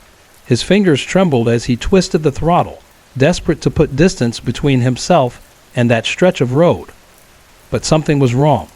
The bike felt heavier, like something was weighing it down. Panic clawed at his chest. He didn't dare look behind him, but the cold breath on his neck told him everything he needed to know. Suddenly, the motorcycle sputtered and died. Water must have gotten into the engine. Come on, Ethan muttered, fumbling for his toolkit. He knelt down, pulling off the spark plug cap, when a hand clamped onto his shoulder. Ethan whipped around. Nothing. Just the rain, the trees bending under the wind, the darkness swallowing the road whole. Breath shaking, he forced himself to fix the bike as fast as possible. As he climbed back on, his eyes flicked to the side mirror. The man was standing in the middle of the road, grinning. Ethan gunned the engine, roaring forward. He didn't stop until he saw the headlights of an oncoming truck cutting through the rain. The truck slowed as it approached him. 2 men inside rolled down their window. "You okay, buddy? You're pale as a ghost." Ethan hesitated before nodding, but when he looked back at the road, the man was gone. He never took that route home again. Sorry to interrupt. If you're enjoying the story, let me know in the comments and tell me where you're watching from. Don't forget to like and subscribe for more.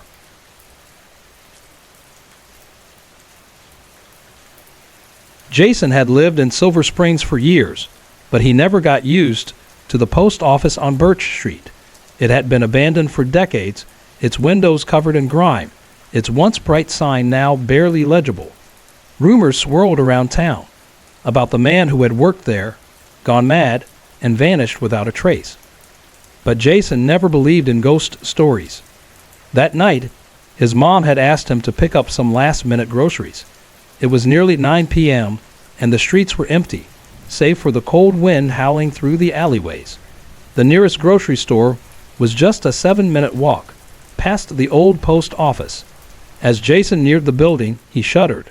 To the left of the post office stood a massive oak tree, its roots tangled and exposed like skeletal fingers. Even in daylight, it looked unnatural. The grocery store was nearly closed, the owner already turning off the lights when Jason rushed in. He grabbed what he needed: eggs, milk, bread. Just as he was about to leave, a woman appeared beside him.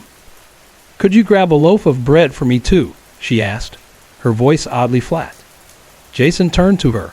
She stood in the shadows near the aisle's end, just out of reach of the dim fluorescent lights. Something about her was off. Sure. Do you have cash?" She extended her hand, offering a crumpled bill. Her fingers were too long, unnaturally slender. A chill ran down Jason's spine. "You, wanna step into the light?" he asked. The woman didn't move.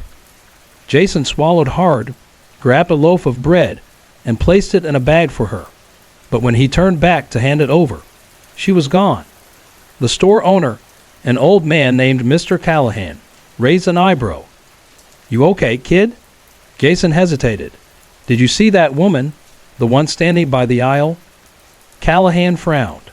"Son, you were the only one in here." Jason bolted out of the store, heart hammering.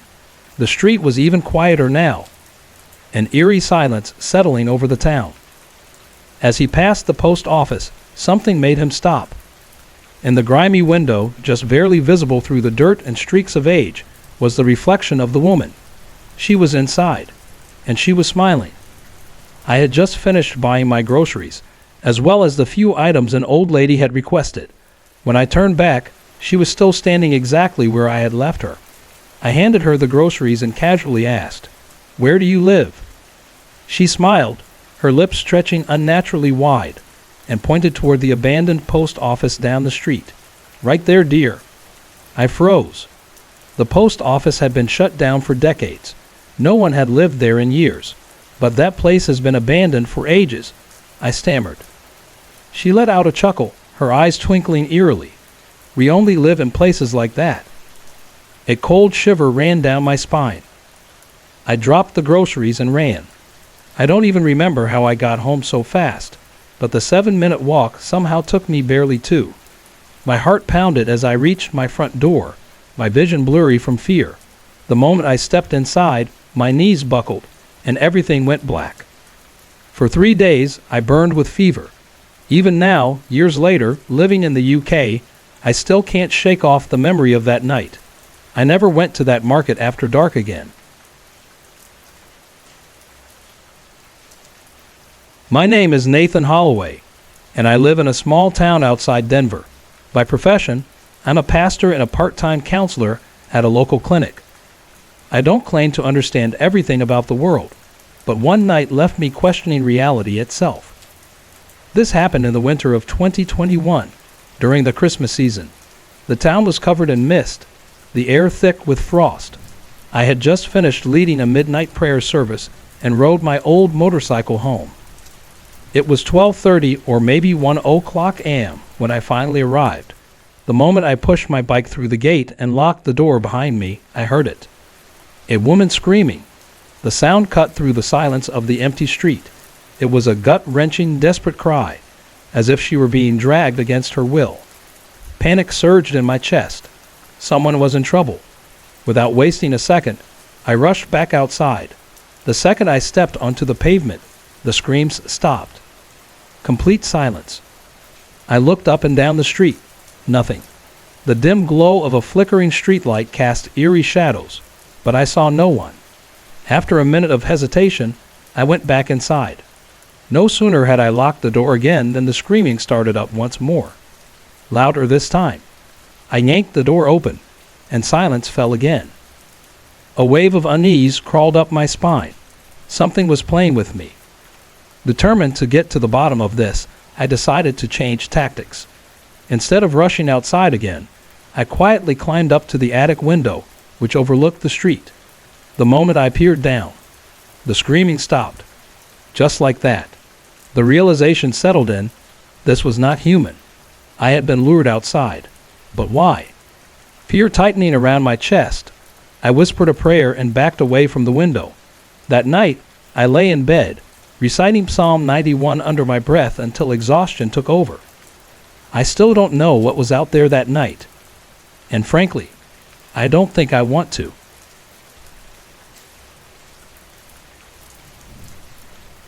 My name is Sarah Whitmore, and I currently live in London.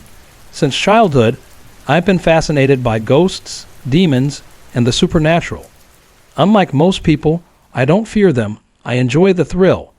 I've had many encounters, and I love sharing them with my friends and family. This one happened in the summer of 2024. We had traveled to my grandfather's old farmhouse in Minnesota for summer vacation. It was one of those large countryside homes, the kind where generations of family members had lived and died. Most of us slept in the attic room, where there were several old beds lined up against the wooden walls. That night, the air was cooler than usual, and storm clouds loomed in the distance. The entire family was fast asleep, except for me. Then I heard it.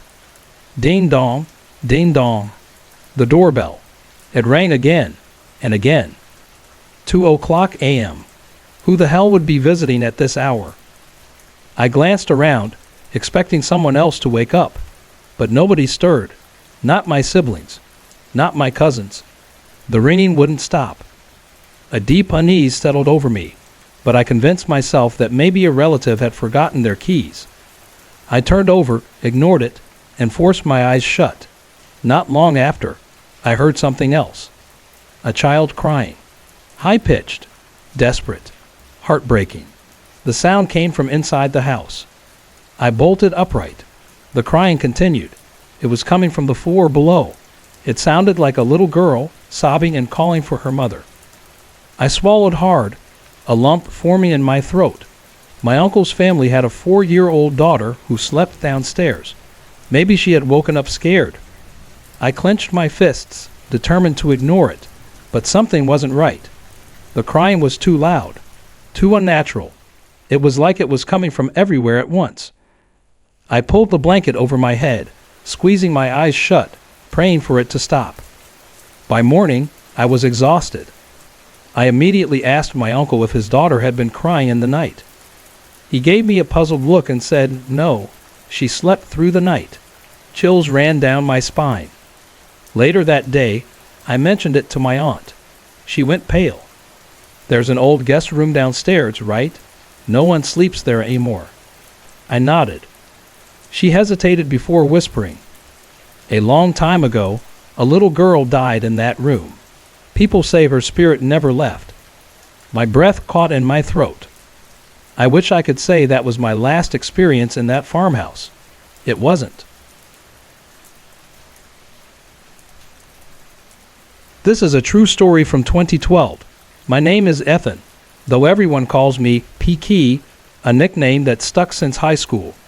I come from a family of 6 brothers, and while most of them are married and settled, I was always the odd one out, the one who lived for late-night adventures, long drives, and endless conversations over coffee. Back then, I was living in London, but that December, I had plans to return to the States, back to my hometown of Silver Springs. It was supposed to be a short trip, just a few weeks to catch up with family and old friends. I hadn't been home in years, and when word got out that I was coming back, my friends went wild. Even those I hadn't spoken to in ages were suddenly messaging me, eager to meet up. Among them was Daniel D.K. Kane, my childhood best friend. If I had 5 brothers by blood, D.K. was my 6th by bond. We had been inseparable since grade school, and even as life took us to different places, we always reconnected like no time had passed. But not everyone was thrilled about my arrival. Back home, my mom and sisters-in-law were already scheming. They knew exactly how I was. I wouldn't stay in the house for a single night. "He's just going to come, party all night, and disappear again," they said. My mother, worried about my reckless lifestyle, had started talking about marriage. Behind my back, she told DK, "Make sure he doesn't run around too much. Things aren't safe here anymore. Keep him close." DK had just laughed. "Ma'am, you know him better than anyone. Do you really think I can stop him?" Mom sighed. "You're the only one he listens to. Keep him in check." And so, the countdown to my return began. The night finally came. My flight landed late, around 11:45 p.m. DK had made sure that no one from my family came to pick me up. "It's too late," he told them. "I'll get him myself." The moment I stepped out of the airport, I was hit with a blast of icy wind. It was the kind of cold that crept into your bones, making every breath feel sharp. DK was waiting by his truck, grinning like an idiot. "Welcome home, PK." The drive back was supposed to be a short one, but of course I had other plans. "Let's stop by Allie's diner first," I said. DK frowned. "Dude, you just landed. Go home first."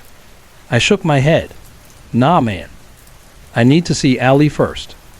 Allie was the owner of a small, rundown diner that had been our favorite hangout spot. It wasn't far from home, just a 5-minute walk.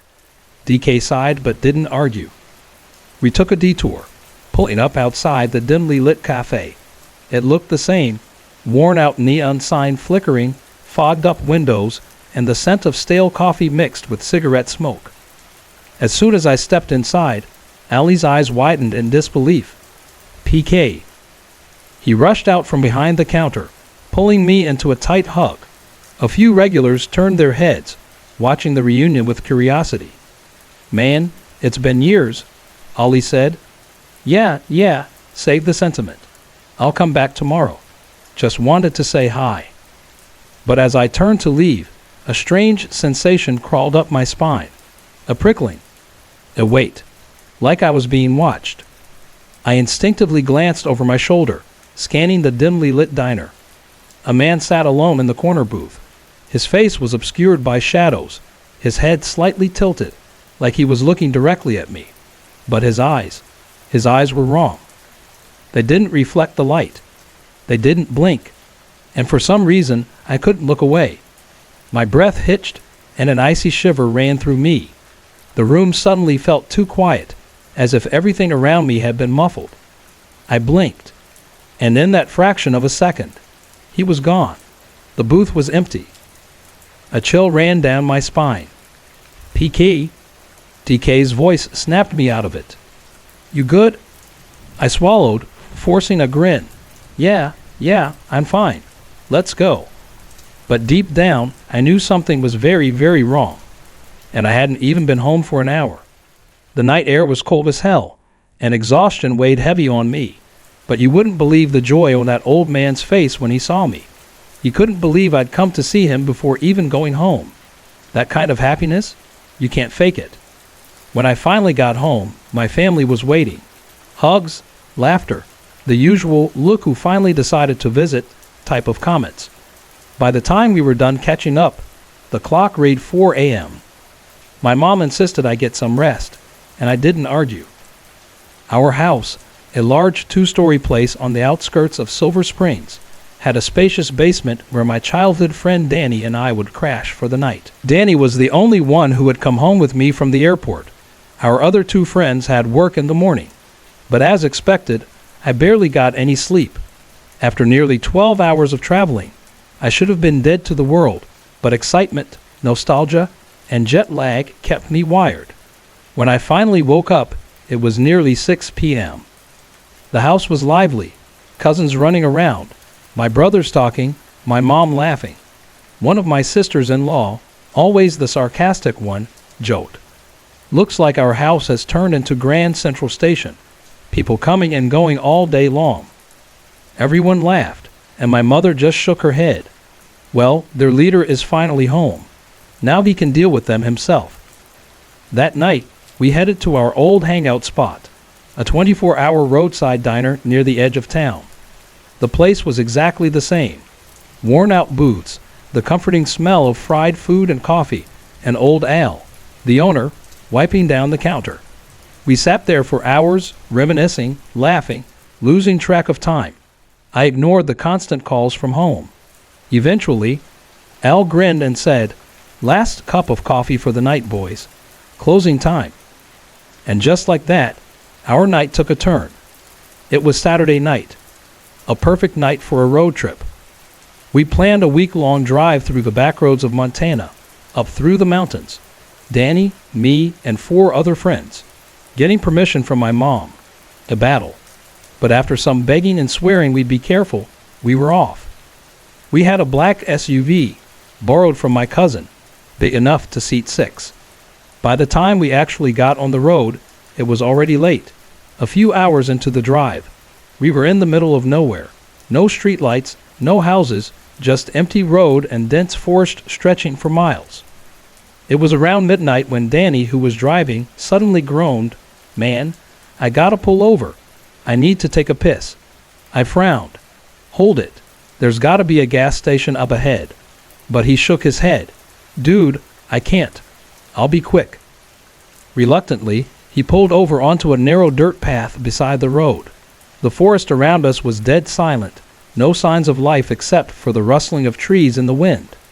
The rest of us stretched our legs, lighting cigarettes, shaking off the fatigue. I wandered a little ahead, needing a moment to clear my head.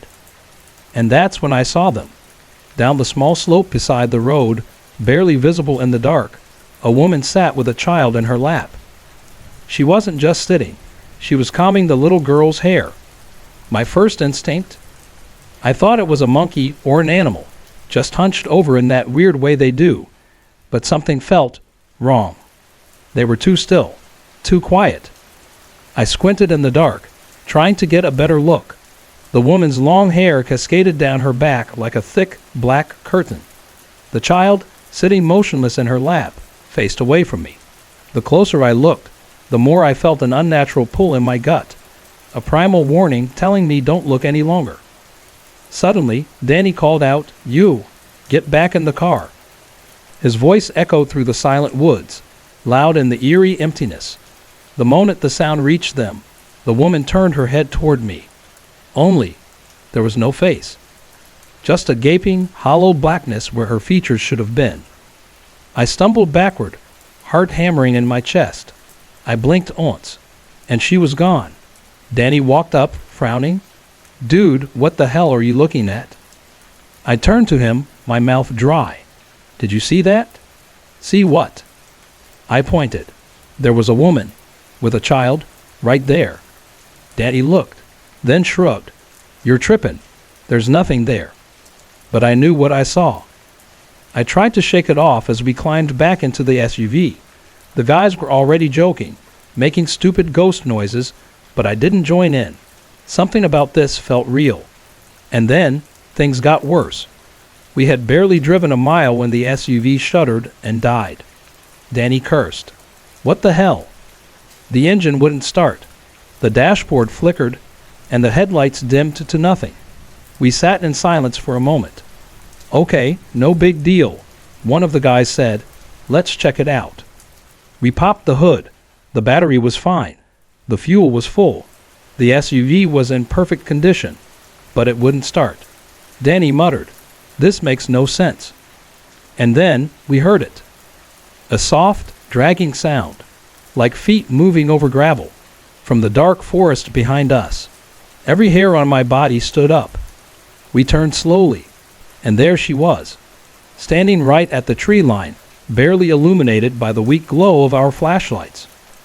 The woman, the one from before.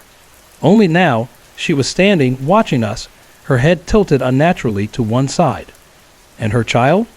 No longer in her lap, but clutching her leg, staring straight at us with empty, soulless eyes. Danny whispered, "Get in the car." Asterisk. We scrambled back inside, locking the doors. Danny twisted the key frantically. Nothing. The woman took one step forward, then another.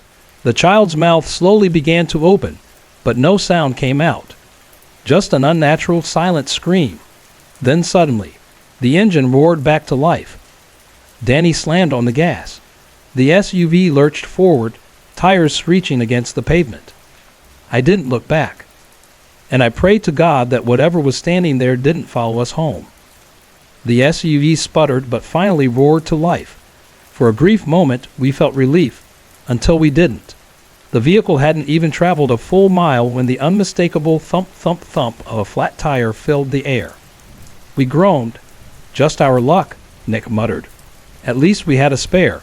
As we pulled off to the side of the desolate highway, an unsettling realization crept in.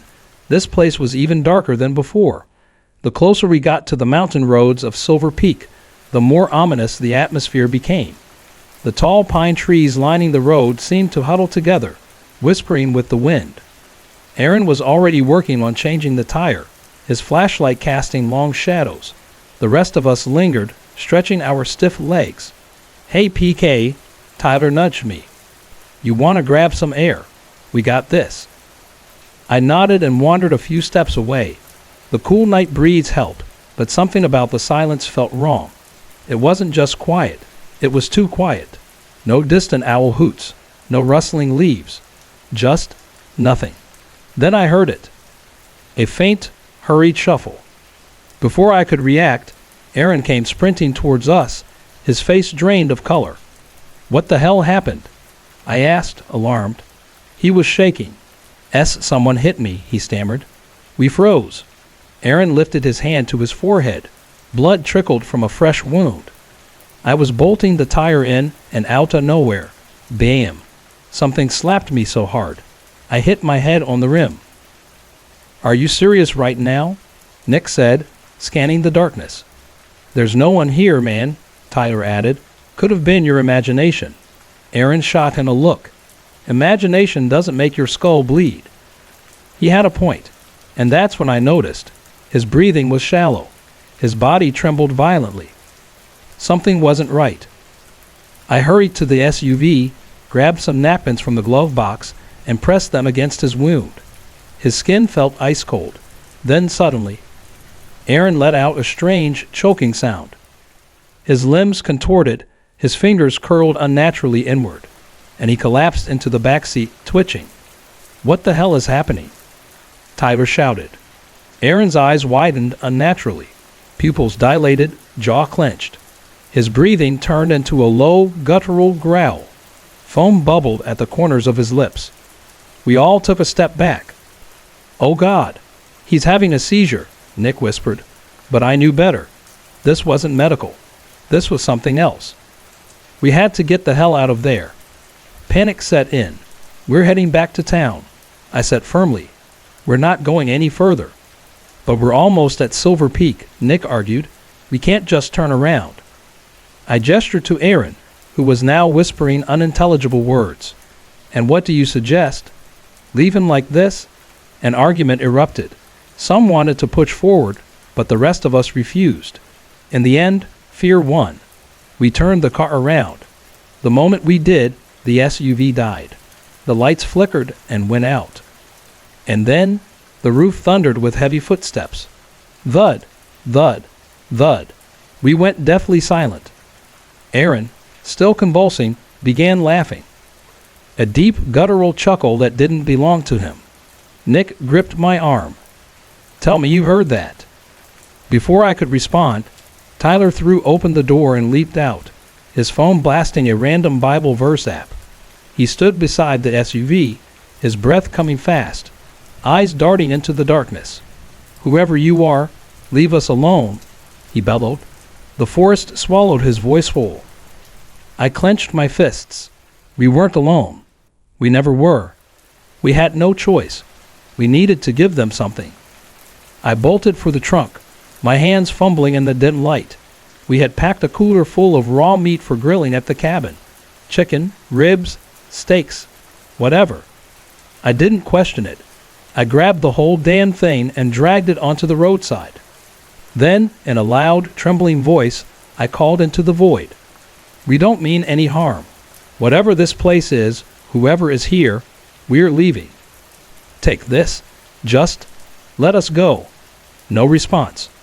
But the footsteps from the roof stopped. I climbed back inside and shut the door. No one spoke. No one breathed. Nick turned the key. The SUV roared to life. Without hesitation, we peeled out of there, the gravel crunching under our tires. As we sped away, I stole a glance in the side mirror. They were still there. Not just one. A group of them. Shadowy figures standing at the roadside, watching us leave. Aaron exhaled sharply and slumped over. The second we crossed the county line, he woke up. No memory. No pain. Just confusion. Nick muttered a shaky laugh. "No one's gonna believe this."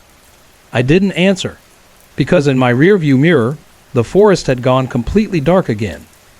It was nearly 4 a.m. when we finally pulled into our quiet neighborhood in Silver Springs, Oregon. The events of the night still clung to us like a thick fog, unshakable, suffocating. Our friend Ryan was barely conscious, his body weak, drenched in sweat. His skin was pale, his breath ragged, and his lips trembled as if he were freezing, despite the heater running at full blast. We knew something unnatural had happened. Our first instinct was to take him to Father Callahan, the local priest who had dealt with strange occurrences before. We had heard whispers around town about his involvement in cases that defied logic, possessions, hauntings, exorcisms, the kind of things people spoke of only in hushed tones.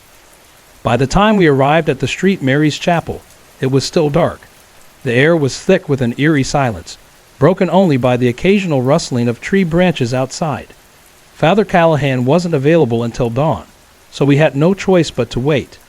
We sat in the dimly lit church, watching Ryan. He was rocking slightly, whispering incoherent words under his breath. His eyes, wide and distant, reflected something deeply wrong inside him. Then, just before dawn, the priest finally emerged. His face was tired, lined with age, but his eyes held a quiet authority. He listened carefully as we recounted everything. The strange slap, the disembodied voices, the figures that had chased our car, the thing that had attached itself to Ryan. Father Callahan nodded grimly. "It's not the first time something like this has happened." He placed a small silver cross in Ryan's trembling hands. The reaction was instant. Ryan's body jerked violently, his head snapping back as a guttural growl tore from his throat. The sound was inhuman. The priest wasted no time. He retrieved a small vial of holy water from his pocket and began reciting passages from the Bible in Latin. Exortizo te, emendisam spiritus, omnis incursio adversari, omnis legio in nomine Domini. Ryan let out a horrifying scream, thrashing against the pews, his veins darkening beneath his skin. It was as if something inside him was fighting to stay. Then, as suddenly as it had begun, it stopped. Ryan collapsed, gasping for air. His skin lost its sickly hue, and his body went limp. "It's over," Father Callahan said, wiping the sweat from his forehead. "Whatever was inside him is gone." We helped Ryan outside, but the town felt different. The early morning mist swirled unnaturally around us, and for the first time that night, I felt something watching, something waiting. And deep in my gut, I knew it wasn't over. Not really. Hey everyone, I put a lot of effort and heart into creating these videos just for you. If you're enjoying the content, I'd love to hear from you. Drop a quick comment below and let me know where you're watching from and what time it is for you right now. Your support means the world to me, and it keeps me motivated to bring more awesome videos your way. It was a cold October night, the kind where the wind howled through the trees like a distant whisper, warning those who listened. Ethan Calloway, a 42-year-old rideshare driver, had been working late shifts for months, trying to keep up with rent and his mounting bills. His last ride for the night had been an odd one. A family of 3, a husband, wife, and their little boy. They had requested a drop-off at a secluded house deep in the outskirts of Silver Creek, Montana, a place Ethan had never been before. The route took him down an old dirt road, flanked by dense trees that seemed to swallow the headlights. The deeper he went, the more uneasy he felt. Something about the air here. It was thick, heavy, almost suffocating. But he brushed it off. Just another weird fare. After dropping them off, he turned the car around, eager to get back to civilization. That's when he saw him. A tall man stood at the edge of the road, partially hidden by the shadows of the trees. His clothes were old, almost Victorian in style, and there was something unsettling about the way he stood. Too still, too perfect. He raised his hand and signaled for Ethan to stop. Ethan hesitated. Every instinct told him to keep driving, but the man stepped forward, and as he did, Ethan caught a faint scent. A rich, intoxicating aroma, like burning cedar wood mixed with something metallic. It was oddly pleasant, yet deeply wrong. The man leaned into the window and smiled, heading toward town. His voice was deep, smooth, yet completely devoid of emotion. Ethan nodded hesitantly. "Mind if I join you? It's a long walk," the man said. Ethan swallowed. He didn't want to, but something about the stranger made it hard to refuse. "Yeah, sure. Hop in." The man slid into the passenger seat, and as soon as he shut the door, the temperature inside the car dropped instantly. Ethan turned the heat up, but it made no difference. He glanced at the man, who was now fiddling with an old cassette player he had pulled from his coat pocket.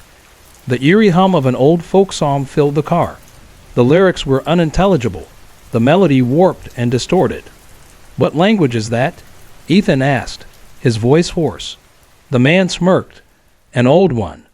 They drove in silence for a while. Ethan kept his eyes on the road, trying to focus on the trees flashing past. But then the man spoke again. "There's a shortcut up ahead. Take it." Ethan frowned. Never heard of a shortcut here. The man's head turned toward him, his eyes gleaming in the dim light. "You'll want to take it." The way he said it left no room for argument. A strange, primal fear gripped Ethan's chest. Against his better judgment, he turned the wheel, steering them onto a narrow path that snaked deeper into the woods. The road was rough, the trees pressing in closer.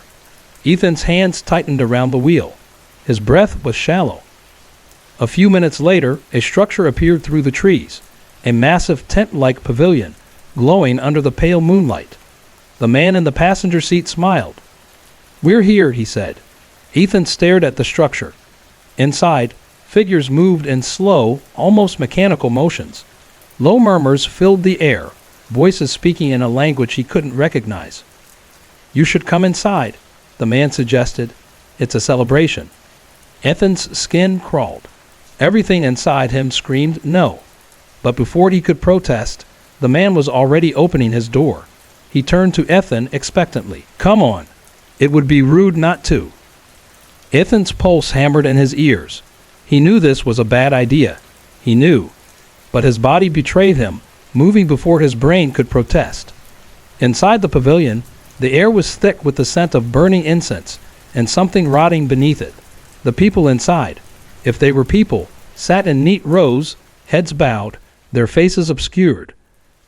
A low, rhythmic chanting echoed through the space, growing louder by the second. Ethan took a shaky step forward. The faces of the people were all wrong. Their features blurred, their skin too smooth, their eyes too deep.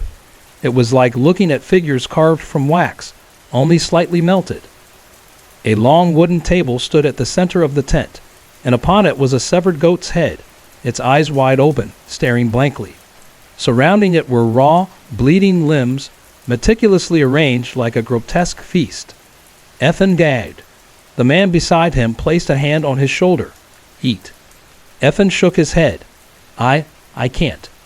The figures at the table turned their heads in unison, their necks creaking, their empty eyes fixed on him.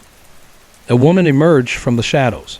Her lips moved, but the words didn't sound human. The air around Ethan became heavier, pressing against his chest. He gasped for breath.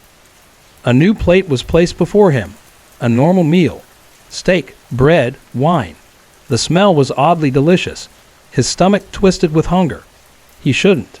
He should run. But his hand moved on its own. He took a bite. The taste was unlike anything he had ever had. Rich, overwhelming, perfect. Too perfect. The woman smiled, revealing too many teeth. The stranger leaned in. Now you belong to us. Ethan bolted from the table, knocking over his chair. He stumbled outside, but the pavilion was gone. The forest was silent. No figures, no chanting, no glowing light. Just his car, sitting in the darkness. His breath came in sharp gasps. He jumped in, started the engine, and sped down the winding road. But no matter which way he turned, he never seemed to get anywhere.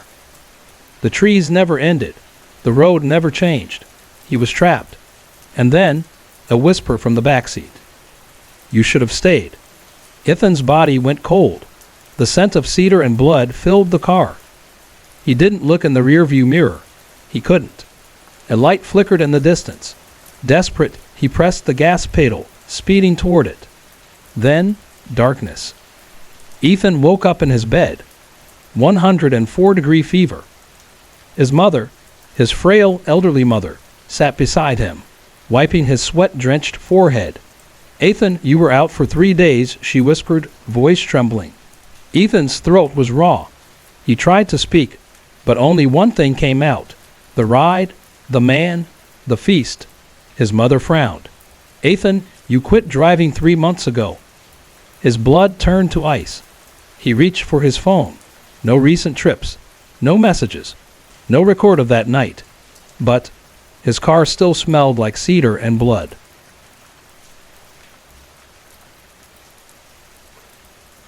Ethan Carter had been searching for a house closer to his workplace. His long daily commute across Silver Springs was exhausting, and he wanted something more convenient. One afternoon, his coworker Mark mentioned a place. There's an old Victorian house on Hollow Creek Road, Mark said. The owner's been in Europe for years. He's looking for a tenant, and the rent's dirt cheap. Ethan visited the house the next day. It was huge, a grand 3-story structure with faded blue paint and towering oak trees in the front yard. The place had charm, but something about it felt off. Maybe it was the unnatural stillness, or how the air felt heavier under the largest oak tree. But the rent was perfect, so without hesitation, Ethan signed a 1-year lease. That was his first mistake. At first, everything seemed fine. His wife, Sarah, and their son, Jason, settled in quickly. But soon, things started happening. One evening, Sarah glanced out the window and saw Jason giggling under the large oak tree. But he wasn't alone. He was playing with someone. A shadow flickered beside him, just for a second, before vanishing. At first, Ethan brushed it off. Kids have imaginary friends all the time, he said. But then, Jason started talking to her more frequently. He'd stare into the empty space beside him and whisper things. Sometimes, he'd suddenly laugh hysterically. Other times, he'd start crying for no reason. Then came the smell. One afternoon, Sarah walked into their bedroom and Dad. The stench of rotting meat filled the air. She searched everywhere but found nothing. The smell vanished as suddenly as it had appeared. A few nights later, as Sarah folded laundry, she noticed a shadow behind the curtain. It was tall and unmoving. Her heart pounded. "Ethan?" she whispered. No response. She slowly pulled the curtain back. Nothing. But she knew something had been there. One evening, as she tucked Jason into bed, she saw a little girl standing by the oak tree. She wore a dirty white dress, her hair covering her face. Sarah's breath caught. "Who's that?" she muttered, stepping closer to the window. The girl vanished. That night, the rain poured and the wind howled. Just past midnight, a woman screamed outside. It was a low, guttural wail, a sound filled with agony. Ethan sat up. "Did you hear that?" Sarah nodded, trembling. The scream faded, but a whispering sound remained, like someone muttering right outside their window. Ethan grabbed a flashlight. "I'm checking it out." Sarah clutched his arm. "Please don't go out there." Ignoring her, Ethan stepped outside. The oak tree loomed over him, its twisted branches shaking violently in the wind. But there was no one there. Then the smell hit him. Rotting flesh. His stomach turned as he stepped closer to the tree. Something moved in the shadows. A whisper, right behind him. Ethan spun around. No one. The next morning he called Mark. "Something's not right in this house." Mark hesitated. "That place. People say something happened there." "A long time ago. Maybe you should leave." Ethan ignored the warning. That was his second mistake. That night, Ethan woke up at 3:12 a.m. The room was cold, freezing. Then he noticed Jason's bed was empty. Panic surged through him. He shook Sarah awake. Jason's gone. They searched everywhere, every room, every closet. Nothing.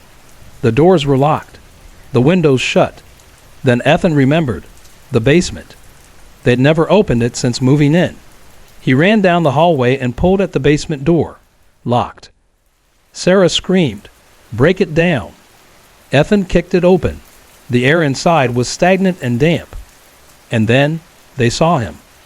Jason lay in the corner of the basement floor, his tiny body curled up and shivering. His skin was blue. Sarah sobbed as she picked him up. He was alive, barely. They left the house the next morning. They never went back. To this day, Ethan doesn't know how Jason got into the locked basement. But sometimes, late at night, he still hears that woman's scream echoing in his dreams. And Jason, he never talks about what happened. But some nights, when he thinks his parents are asleep, they hear him whispering softly to someone who isn't there. My name is Rachel, and I live in Silver Springs, Oregon. My two nieces, Emily and Sarah, and I have been fans of horror stories for years, but nothing prepared us for what happened when we moved into a new house. 15 years ago, we rented an old house in a quiet part of town. It was an odd-looking place, 3 corners instead of 4, forming an unnatural shape. My mother always warned me about places like this. Houses with strange architecture hold strange things, she used to say. At first, everything seemed fine. My sister Lisa and I were both attending university, while my nieces were still in school. The house felt eerie but livable. We ignored the creaky floors, the way the air always felt a little too still. But after a few weeks, the strange occurrences began. It started subtly. Some nights, the clinking of silverware would wake us up. It sounded as if someone was rummaging through the kitchen, knocking dishes onto the counter. But every time we checked, everything was in its place. Then one night, something happened that shattered any doubt we had. We all slept in the same bedroom, me, Lisa, and my 3 nieces. It was late at night when I got up to use the bathroom. Emily and Lisa saw me leave. They were awake, studying for an upcoming exam. But then, just minutes later, they saw me come back into the room. Only, I didn't lie down. They watched, frozen, as I walked right past my bed and disappeared into the wall. At first, they assumed they had imagined it. But when I actually returned from the bathroom moments later, their faces went pale. "You just came back," Lisa whispered. I frowned. "No, I didn't. I just got here." The room fell into silence. No one said another word that night, but I saw the way they kept glancing at the wall, as if expecting something, someone, to emerge from it. The longer we stayed in that house, the worse it got. I had an old flip phone at the time, one of those sturdy ones with physical buttons. Every night, I kept it under my pillow before sleeping, but something strange started happening. At exactly 3 a.m., the phone would turn on by itself. A song would start playing, one I never downloaded. The music was distorted, playing in a low, garbled tone. It woke everyone up, and my nieces started accusing me of blasting music in the middle of the night, but I wasn't touching it. Then, one night, as I finally drifted off to sleep, I felt something grab my foot. Not a light touch, a tight grip, as if fingers had latched onto my toes and wouldn't let go. I bolted upright, my heart slamming in my chest. "Who's there?" I yelled into the darkness. No answer, but the room suddenly felt calm, too calm, as if whatever had grabbed me had simply vanished. We weren't the only ones experiencing things. My brother Mark had a habit of sleeping on the upstairs balcony during the summer. He worked late shifts and often returned home around midnight. One night, after finishing his dinner, he carried his plate upstairs to eat in peace. He had just sat down when he heard a woman's voice behind him. "Son, can you help me?" It was soft, too soft. Mark turned his head slightly, expecting to see one of us. But when he glanced over his shoulder, he saw nothing. The space behind him was empty. He stood up, slowly scanning the dimly lit balcony. His stomach twisted as he realized that the voice had come from the far corner, where there was no door, no window, no possible way someone could be there. A cold shiver ran down his spine. Then, before he could react, a whisper brushed against his ear. "You shouldn't be here." He dropped his plate and ran downstairs without looking back. That was the final straw. A few days later, we packed up and left. We never spoke about the house again, and we never went back to see who, or what, lived there alongside us. Some places aren't meant to be occupied. Some houses don't want new owners. And sometimes, when you think you're alone in the dark, you're not.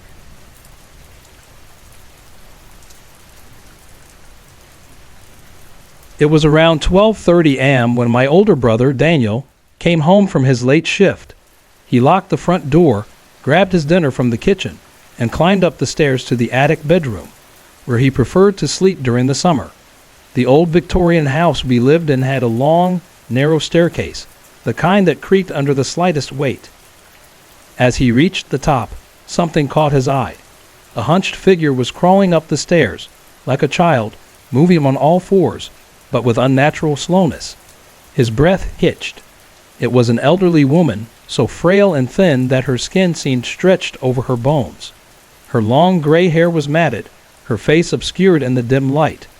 But the way she moved, skittering up the stairs on all fours, was what sent chills through him. Daniel knew for a fact that he had locked every single door in the house. So how had this old woman gotten in? The woman stopped halfway up the stairs and slowly lifted her head. Her mouth curled into a weak smile as she spoke in a whispery voice. "I need to leave this town, but I don't have enough money for the bus fare." A cold sweat broke over Daniel's skin. His heart pounded.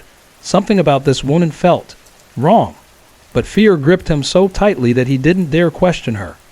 Instead, he reached into his pocket and pulled out all the cash she had.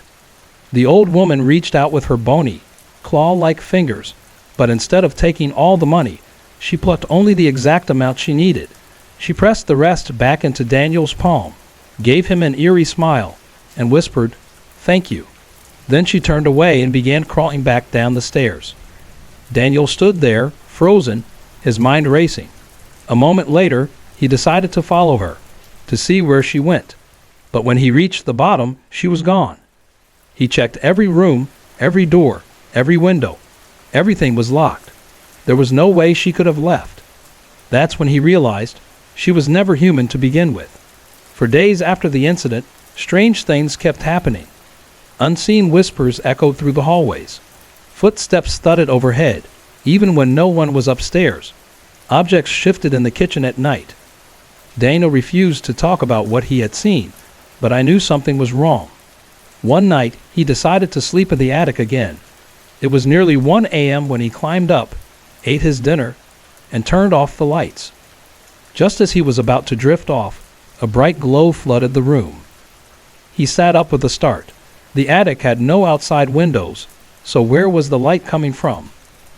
That's when he heard it. Low, distant voices murmuring just beyond the walls. His eyes flicked to the corner of the attic.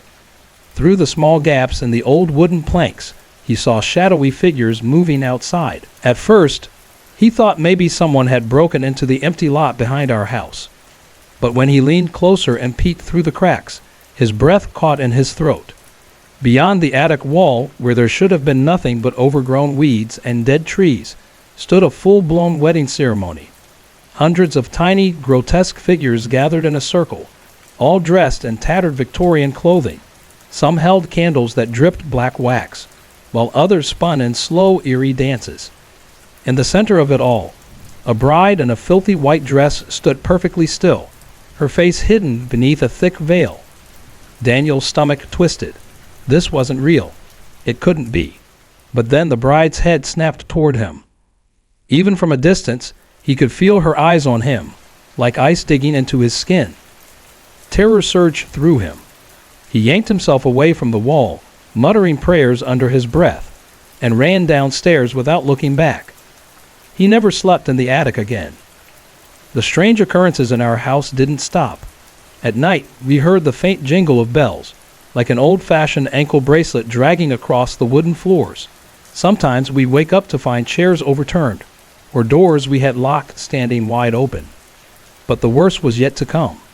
One night, my niece, Sarah, and I were preparing for our final exams. We had stayed up late studying, and around 2:30 a.m., we decided to take a break. The bathroom was down the hall, just past the terrace, so we agreed that we'd go one at a time while the other stood outside waiting. Sarah went in first. I leaned against the terrace railing, staring down at the empty road below. Or at least, I thought it was empty. Then I saw them. Two men stood at the intersection, bathed in the eerie glow of a dim, flickering streetlight.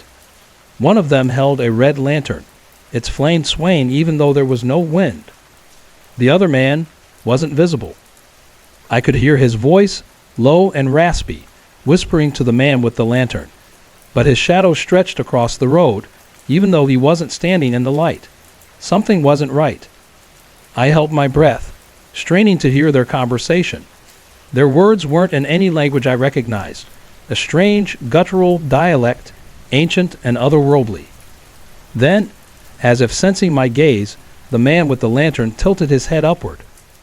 His face was obscured by the darkness, but I could feel him staring at me. My blood ran cold. I spun around, banging on the bathroom door. "Sarah, hurry up." My voice came out in a hoarse whisper. By the time she opened the door, the men were gone. But something in my gut told me they hadn't really left. They were watching, waiting, and they'd be back.